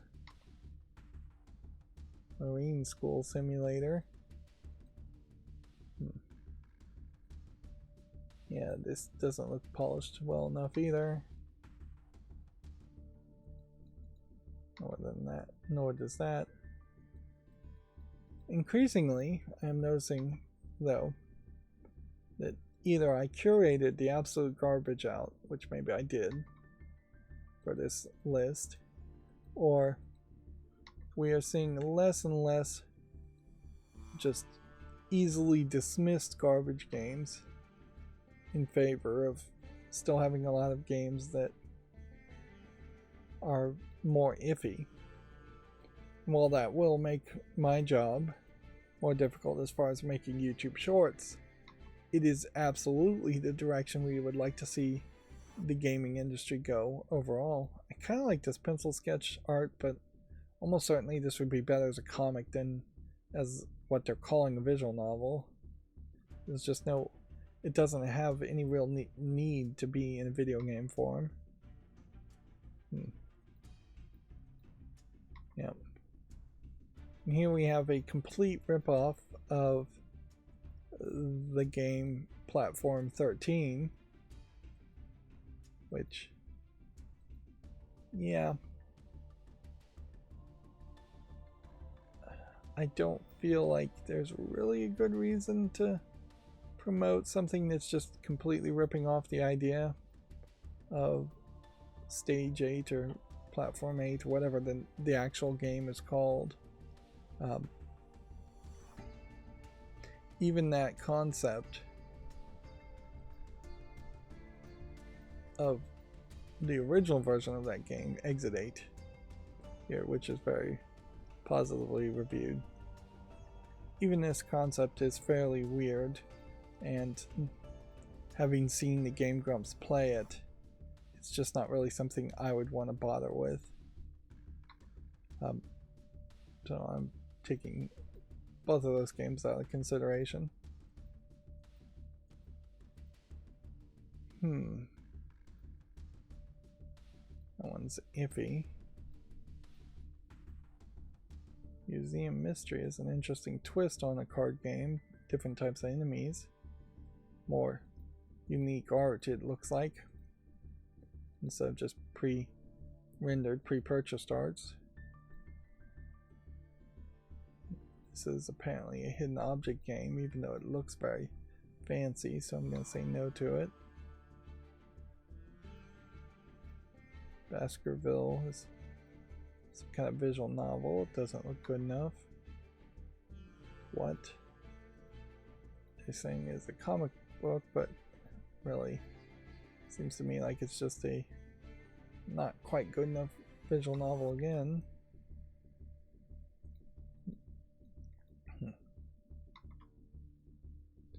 What may be happening here, and we've seen patterns like this, or what seem like patterns, maybe there really aren't any patterns, is that the spring sale may have caused a situation where really, really terrible games are just not being allowed to be published during that time frame.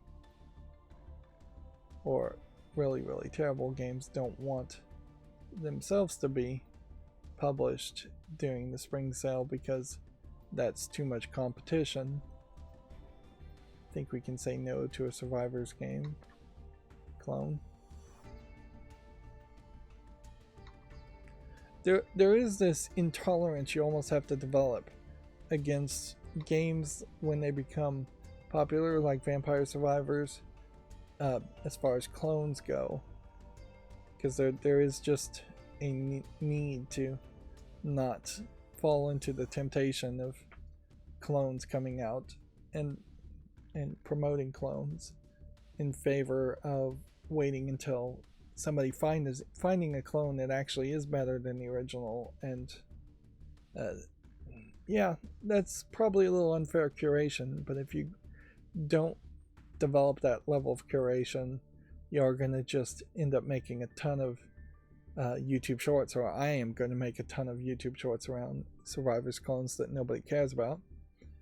Speaking of what nobody cares about, I have no idea if anybody cares about PJ Masks Power Heroes. I know this as a cartoon, and that's all I can really say about it, and that's pretty much true for any cartoon that is new and airing these days. This game seems way too ambitious, like a metaverse type game in VR. I would like to see some reviews on it, so I'm going to put it on follow, but I'm not going to make a YouTube short on it. Alright. So that should have been the games from the last stream. And so then that should put us back now, where we have caught up now. So had I not done that previous window on Firefox, we would have just looked at the list of the 24-hour peak games on SteamDB. We would have looked at this chart, which we've already looked at. We would have looked at what was on Steam, which there's a Steam sale happening, but I bought a Steam Deck, so I really have no reason to tempt myself to buy things. There is certainly an argument to be made that I need to change how I tempt myself to buy things in general at some point in the future. I have a ton of games, and buying a Steam Deck at least is owning something that is completely different and not replaceable with something else. You notice there's a Portal poster and then a Half-Life poster here, which, yeah, they are just promoting their own devices and things. You have like a generic Kinect here, unless this is supposed to be a VR accessory. You have a Steam Deck here. You have a controller here that looks like an Xbox controller, but I can't really make out. Let's see if we can zoom in here. This is just like a dog, maybe a robot dog. Maybe that's supposed to be a robot head. I have no idea what that's supposed to be.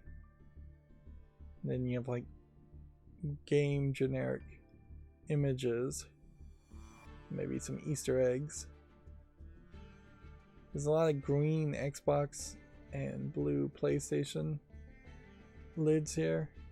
And then you have a Nintendo Switch, Nintendo Switch, Nintendo Switch type game there. So, this video game store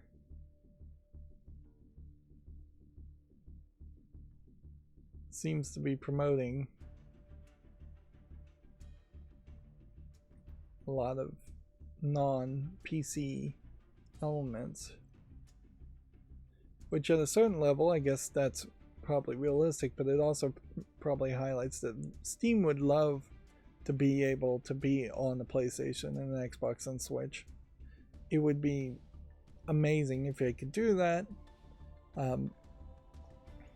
but it would only really happen, I suppose, if Steam was willing to hand over basically all of the commission it would get for sales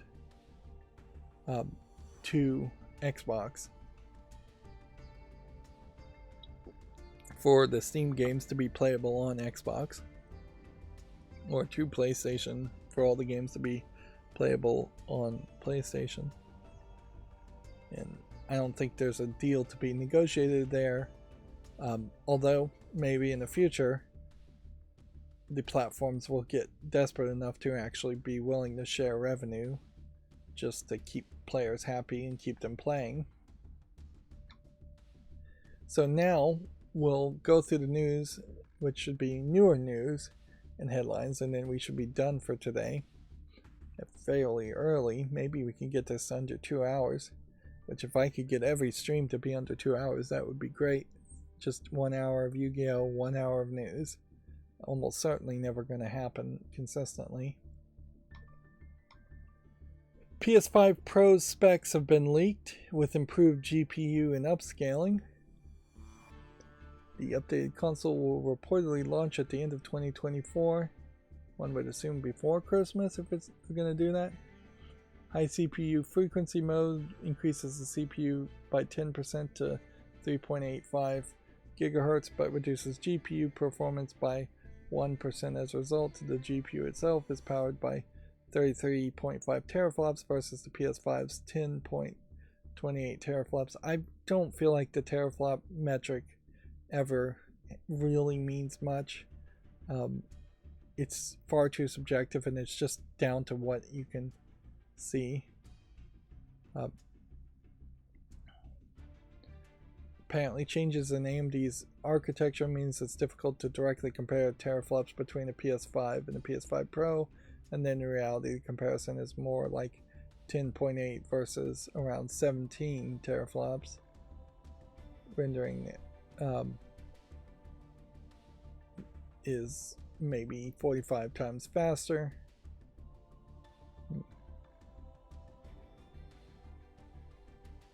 Yeah. Inherently, though, I don't think, if you asked anybody yesterday, do they feel like the PlayStation 5 is underpowered, they would say yes. So a PS5 Pro being more powerful should really only appeal to people who are trying to play at 2K or 4K, if those are even options on a PlayStation 5,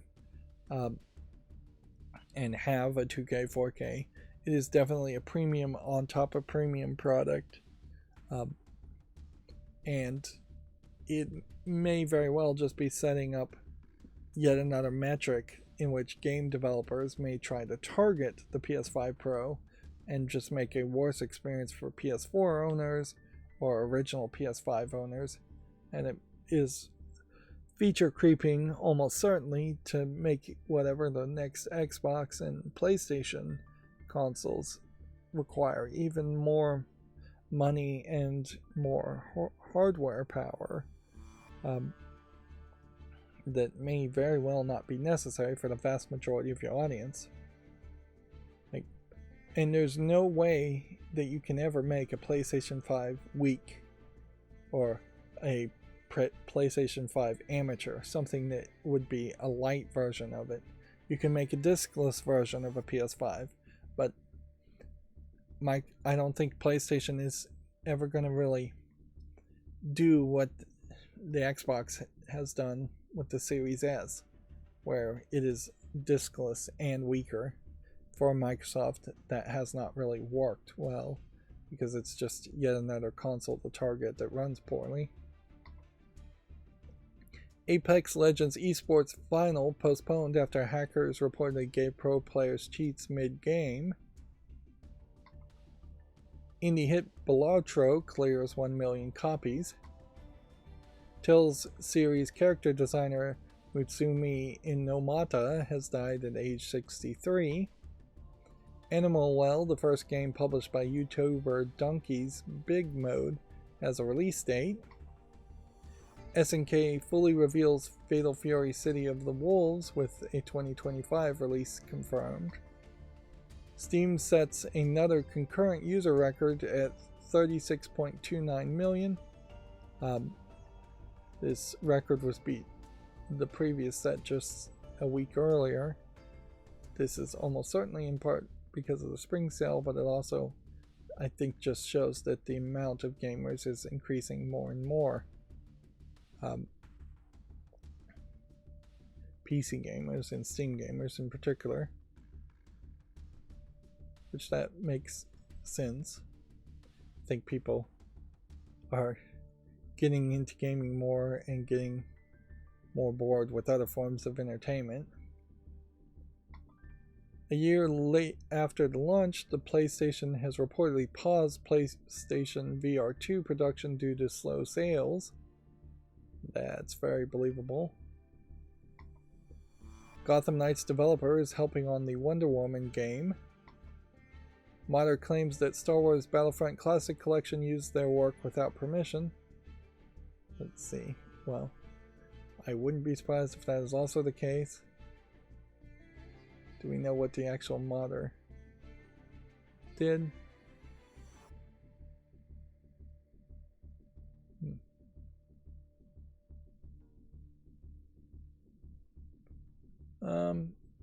No, and I don't really care really enough to check on it. This is really, if true, more evidence of just EA not really caring about the release and just shoveling out something to make some money. And inherently, we may have all been a sucker. Anybody who bought any of these EA games when they were released on Steam, we may be bigger suckers than just buying a poorly supported online player versus player game. We may have actually given funding to EA in a desperate time when they needed funding, whereas if a true boycott had happened, maybe EA was on the verge of bankruptcy, and I think the gaming community would definitely dance on the grave of EA if they did go bankrupt and got broken up and their games got sold off to other companies. I think most gamers would really like to hear something like that, and to cause something like that to happen, you would have to have a very effective boycott. Now really is the time, even though it sounds nasty, now is the time for gamers to rise up and boycott any company that they really would like to see go bankrupt, because we know that the demand for profit is higher than ever for companies, and they are effectively trying to stave off bankruptcy by laying off employees. It would be hard for me to think of a list immediately as far as what game company should go bankrupt, but EA and Konami definitely would be at the top of the list, and then some other companies probably deserve to go bankrupt just because of who they've been acquired by. So something like Daedalic and making the Golem game probably should be boycotted, although most people were probably already not buying their games. so often they talk about supporting companies if you want to see more games from that company, but we really don't get that kind of output. Even when we do buy games to support a company, we often get screwed over for falling into that tribalism. So yeah, there's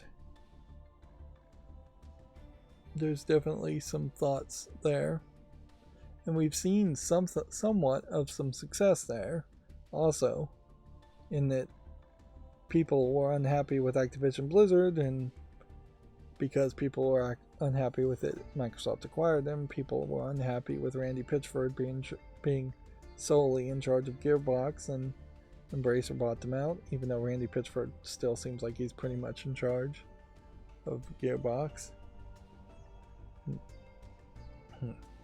So we've seen some small success on that thought. Not nearly as much as we should have, though. Helldivers 2 has likely sold over 8 million. It's claimed well ahead of expectations. Outgoing Battlefield director says he has nothing positive to say about EA. Persona 6 is reportedly being planned for Xbox. Hit poker roguelike Balertro is coming to iPhone.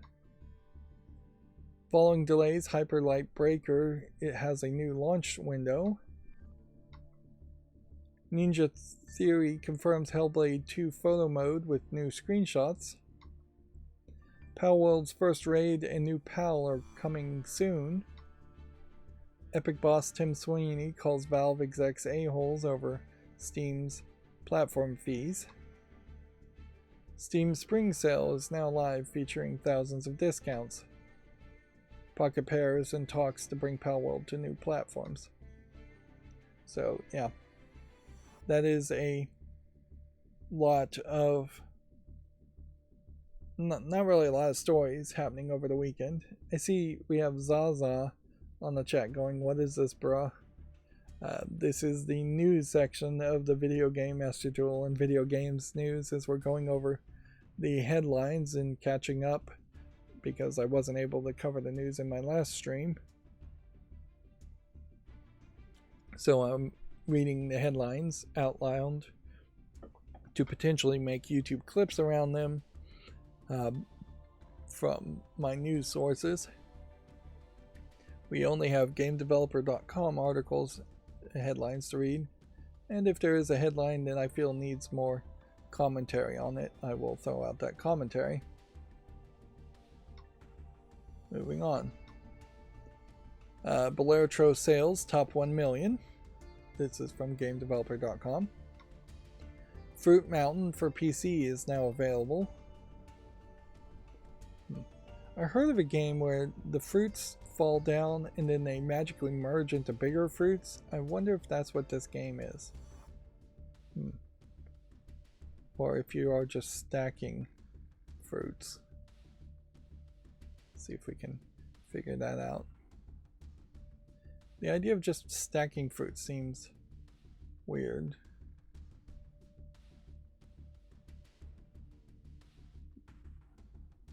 They're saying it's a puzzle game. So you toss the fruit, stack them up, and they do merge together if they are the same kind of fruit. So it's a 3D twist on something like 2048.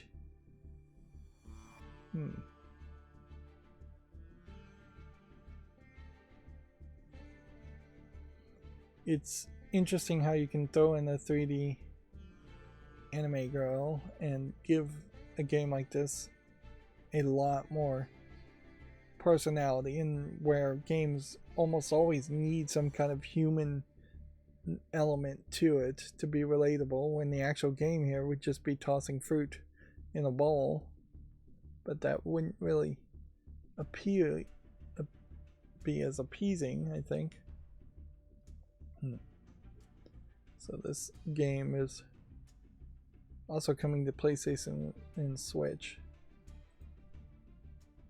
So let's make sure we have this on the follow list. A lot of these games, though, I will also say, feel like they might be very fad based, where kids might get into it for a week or two and that's it. Moving on. Tales of Series designer Mutsumi Inomata dies at age 63. In this case, I think this is a slightly better screenshot to use, but for an obituary announcement and a death announcement, it's still probably better to just not use a screenshot at all if you don't have a picture of the person and or just have a generic obituary style screenshot. Well, this is a slightly more appropriate character design from the character creator. It is incredibly still disconnected from the actual illustrator, the human being passing away. And you can see GameDeveloper.com making very little commentary here as far as the death announcement goes. Fatal Fury City of Wolves launches in early 2025. Animal Well launches May 9th. Guess we can double check to make sure we have this to make a YouTube short around it. This is supposed to be like a Metroidvania game of some sort. This week's Japanese game releases are Dragon's Dogma 2, Rise of the Ronin, Hi-Fi Rush for PS5, and Princess Peach Showtime, and more. I haven't heard anybody really play Princess Peach Showtime or say anything so far, which makes me wonder if it's going to just sell poorly and then we'll never see Nintendo experiment with Princess Peach again. This experiment at least feels somewhat interesting in what they're having her do. They're not just having her in a dress-up game or a horse riding game or something like that. Something blatantly girl-focused. Zenless Zone Zero amplifying test registration is now available. Is this game not out? I feel like this game had been out a while ago, but then there are a lot of Japanese games with repeated names like Zenless Zone Zero. I definitely remember seeing announcements for this game, but maybe it's just been in development this whole time. Does it say any kind of release date? It's due out for several different things via client download and Epic Games Store. It's not apparently coming to Steam, and it's not out yet. Interesting. This might be a case where they weirdly went quiet too much between the initial announcement and this next press release. Honkai Star Rail version 2.1 update Into the Yawning Chasm launches March 27th. New aquarium title in development at Intergram. I don't know a series called New Aquarium, but there is a game on Steam called Aquarium. This is from 2023. Visual novel. Dating sim game apparently. Rated very positively. I am also at this weird situation where even owning a Steam Deck, I still don't think I would play a lot of visual novels, or I probably would only play 3 or 4 in my life.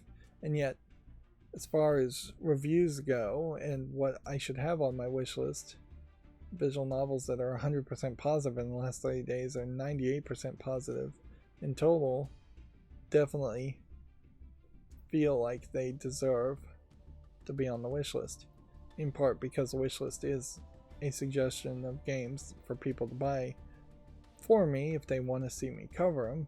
And so saying I'm not willing to play a visual novel just because I may not personally want to play it is maybe a little closed-minded. Although I doubt I'm going to have ever an audience that really would want me to play visual novels, and there's definitely a lot less creative input that you can have in a visual novel compared to playing a game where you directly control the character.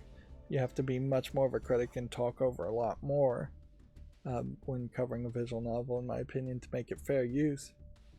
And there definitely are people in Japan who have been literally thrown in jail for playing the visual novels and not adding any commentary and not doing any kind of copyright fair use defense.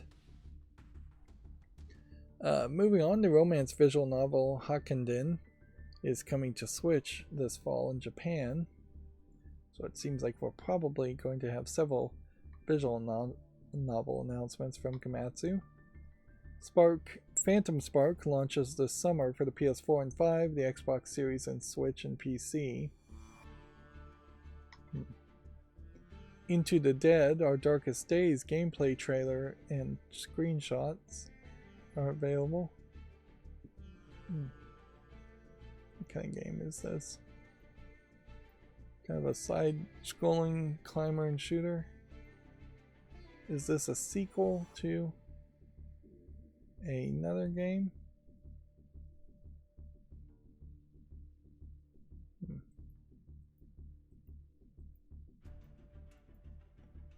Let's see.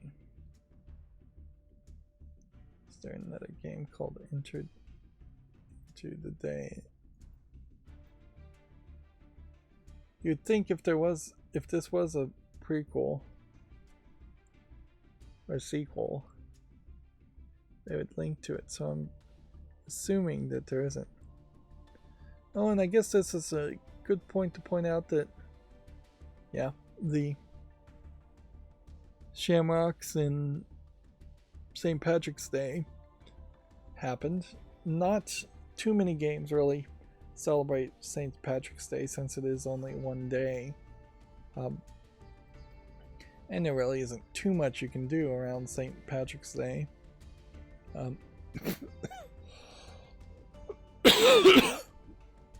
I guess inherently, if you have some kind of pro-Christianity, pro-Catholicism pride, or pro-Ireland pride as a video game company, if you were a video game company in Ireland,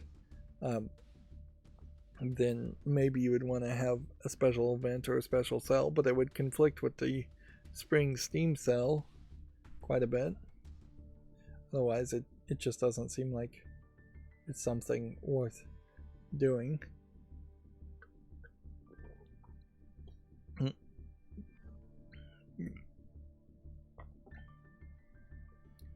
Yeah. And I would have to talk to an Irish person, certainly, as far as what their level is, as far as St. Patrick, as my understanding, removing what would have been the equivalent of Native Ireland's, Native Americans' culture, the Druidic culture, in favor of instilling and converting people to Catholicism in Ireland. It would be the equivalent in the United States of having a Saint Christopher Columbus coming to America and genociding all the Native Americans and destroying most of their culture and most of their taking over most of their resources and lands. Moving on, Until Then launches May 23rd. I guess we'll see if this is already on the fall list, but if it hasn't now has a release date, I guess it deserves another YouTube short. I really should write down the rules that I'm developing in my head, but they are very fluid. Double Dragon Gaiden, Rise of the Dragons, free DLC Sacred Reunion is announced. Interesting. Did this game do well on Steam? Interesting. It did do well. There's been a few rather bad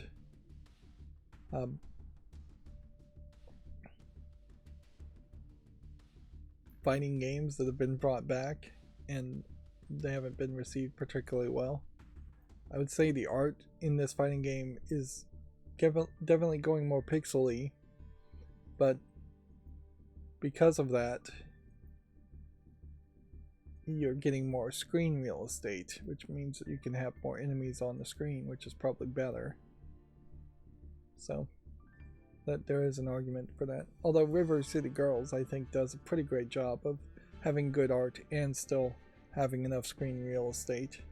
This may very well be too much screen real estate, because you're seeing a lot of like dead bodies in shadow here that could just have disappeared to clean up the floor. You could have gotten rid of some of this in the foreground and some of this in the background to keep the screen easier to read, to visually read what's going on. There's got to be a better phrase to use than read in that case. Interpret, visually interpret and understand. Wild Bastards adds a PS5, Xbox Series, and Switch versions. If my YouTube clips and shorts does work today, I'm going to have to go and censor out at least 2 curse words. Because I imagine they don't want curse words in the clip title.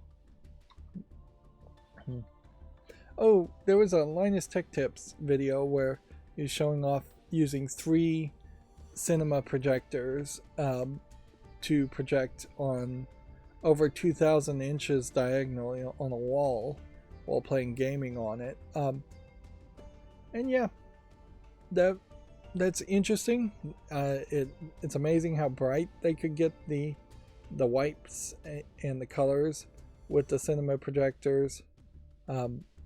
It is way more money than anybody would realistically spend, and incredibly unrealistic use of real estate because you have to sit so far back to put the projector and the chair you're going to sit on to play it. They also didn't really prepare the walls as well as you would have liked to see it happen, so there were like structural beams and that were jutting out in the foreground and black lines where the walls did not meet. And so I definitely think you would probably want to float and tape and mud all the walls into a smooth surface if you were going to really try and do something like that. And I think, ironically, instead of having 3 projectors showing you one thing and then one video source, whether it's a computer playing a game or a movie, I think it would make a lot more sense to have, say, a 3x3 grid multiplexer project on one projector and have multiple projectors taking up that same amount of screen space. So you would have a wall with what would look like effectively hundreds of much more reasonably sized TVs. And if you multiplexed again the signal, you could have a tournament where 9 people are playing at the same time, and yet hundreds of people are looking at the wall and seeing those 9 games getting repeated in groups. Which you would accomplish that by just having a lot more projectors that would be cheaper and closer. Yeah. And yeah, I don't know if any of that's financially worth it for a LAN party. It might be cheaper, instead of buying the projectors, just to have a heck of a lot of monitors on the wall and showing the monitors, but then you get a lot of bezels. And I say a 3x3 grid, but you could potentially do a 9x9 grid of different video sources. But I would say, just for the silliness of it, check out Linus Tech Tips video. I don't recommend watching all of his content if you're not interested in it, but this is at least a step in the direction. I do agree with the general idea that if it was cheap and you could just paint a wall with some kind of nanobots and the nanobots would become your TV, that's what the future should be, is that you should just have an entire wall capable of being a TV, because that's what most people would want. Although in a lot of cases you might very well just want all the actual interesting content of the video in a much smaller square.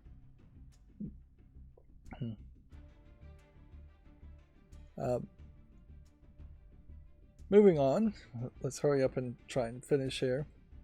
Squirrel with a Gun launches this fall for PS5, Xbox Series, and PC. This is almost certainly more of a joke game than anything, but so was things like Goat Simulator, and that sold very well.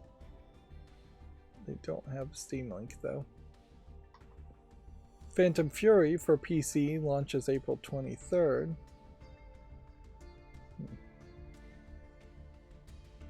Oh, is Phantom Fury a first-person shooter? Yes. Is it something that has already existed? I don't think so. It might be based on something that already exists though. Planet of Lana for PS4 and 5 and Switch launches April 16th.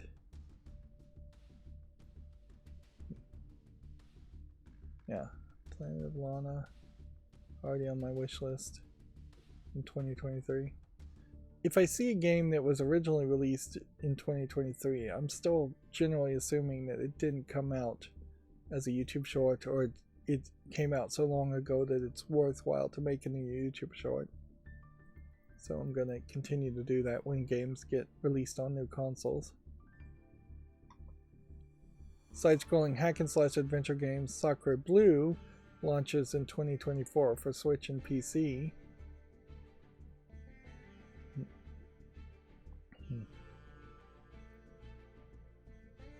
Let's see. Yeah, that might be something.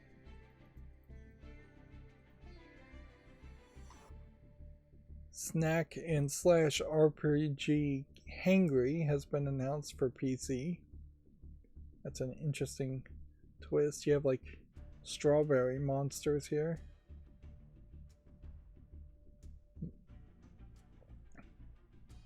A game called Hangry. You would have thought that there would have been something like that already. But the actual screenshots here are not particularly impressive.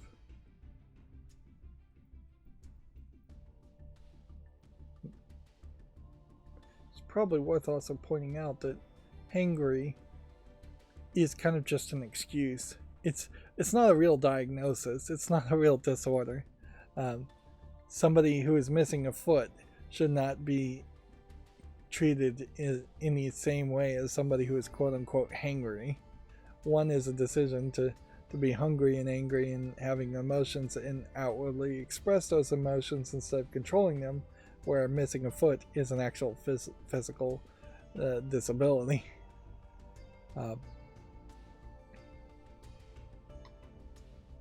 Surmount launches May 9th for Switch and PC. Let's see what this is. Some kind of looks like swinging game, climbing game. It's probably not something I'd be interested in, but I'll give it a chance.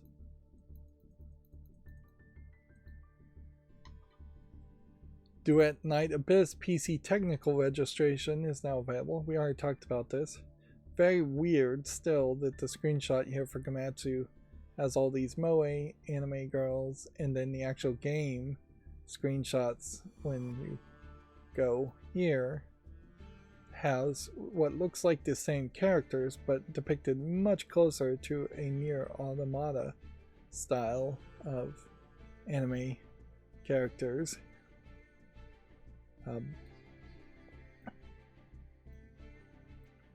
Which I'm not sure I'd even put them heavily in the kawaii anime style. Like, this is just more traditional. This is what an anime adult character would be animated as. Pretty and tall and pretty anatomically correct, more than a lot of other styles. Young-ish looking. In their potentially 20s. You don't get too many old looking characters in anime until you're talking something like Master Roshi in Dragon Ball, who are then really, really old looking. C-Floss adds a PS5, Xbox Series, and Switch versions. I don't recognize this game, C-Floss. Obviously, I put it on the follow list. It says coming soon. I don't think this one needs another YouTube short around it though. The Smurfs Village Party has been announced for all consoles and PC.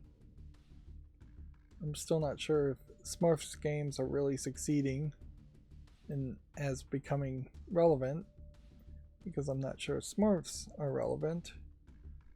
I know that there was a Smurf game before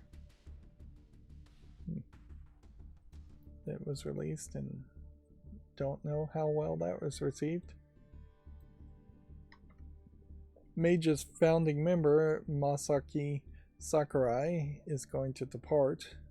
Ogre Tale for consoles also has gone gold. And so then that would bring us to the GameDeveloper.com news, but it doesn't look like we really have any. Helldivers 2 is estimated to have sold 8 million copies so far. This is the only GameDeveloper.com article I have opened. And that's going to be it for this show. As always, I ask you to like, share, subscribe, comment, and keep on watching. Thanks.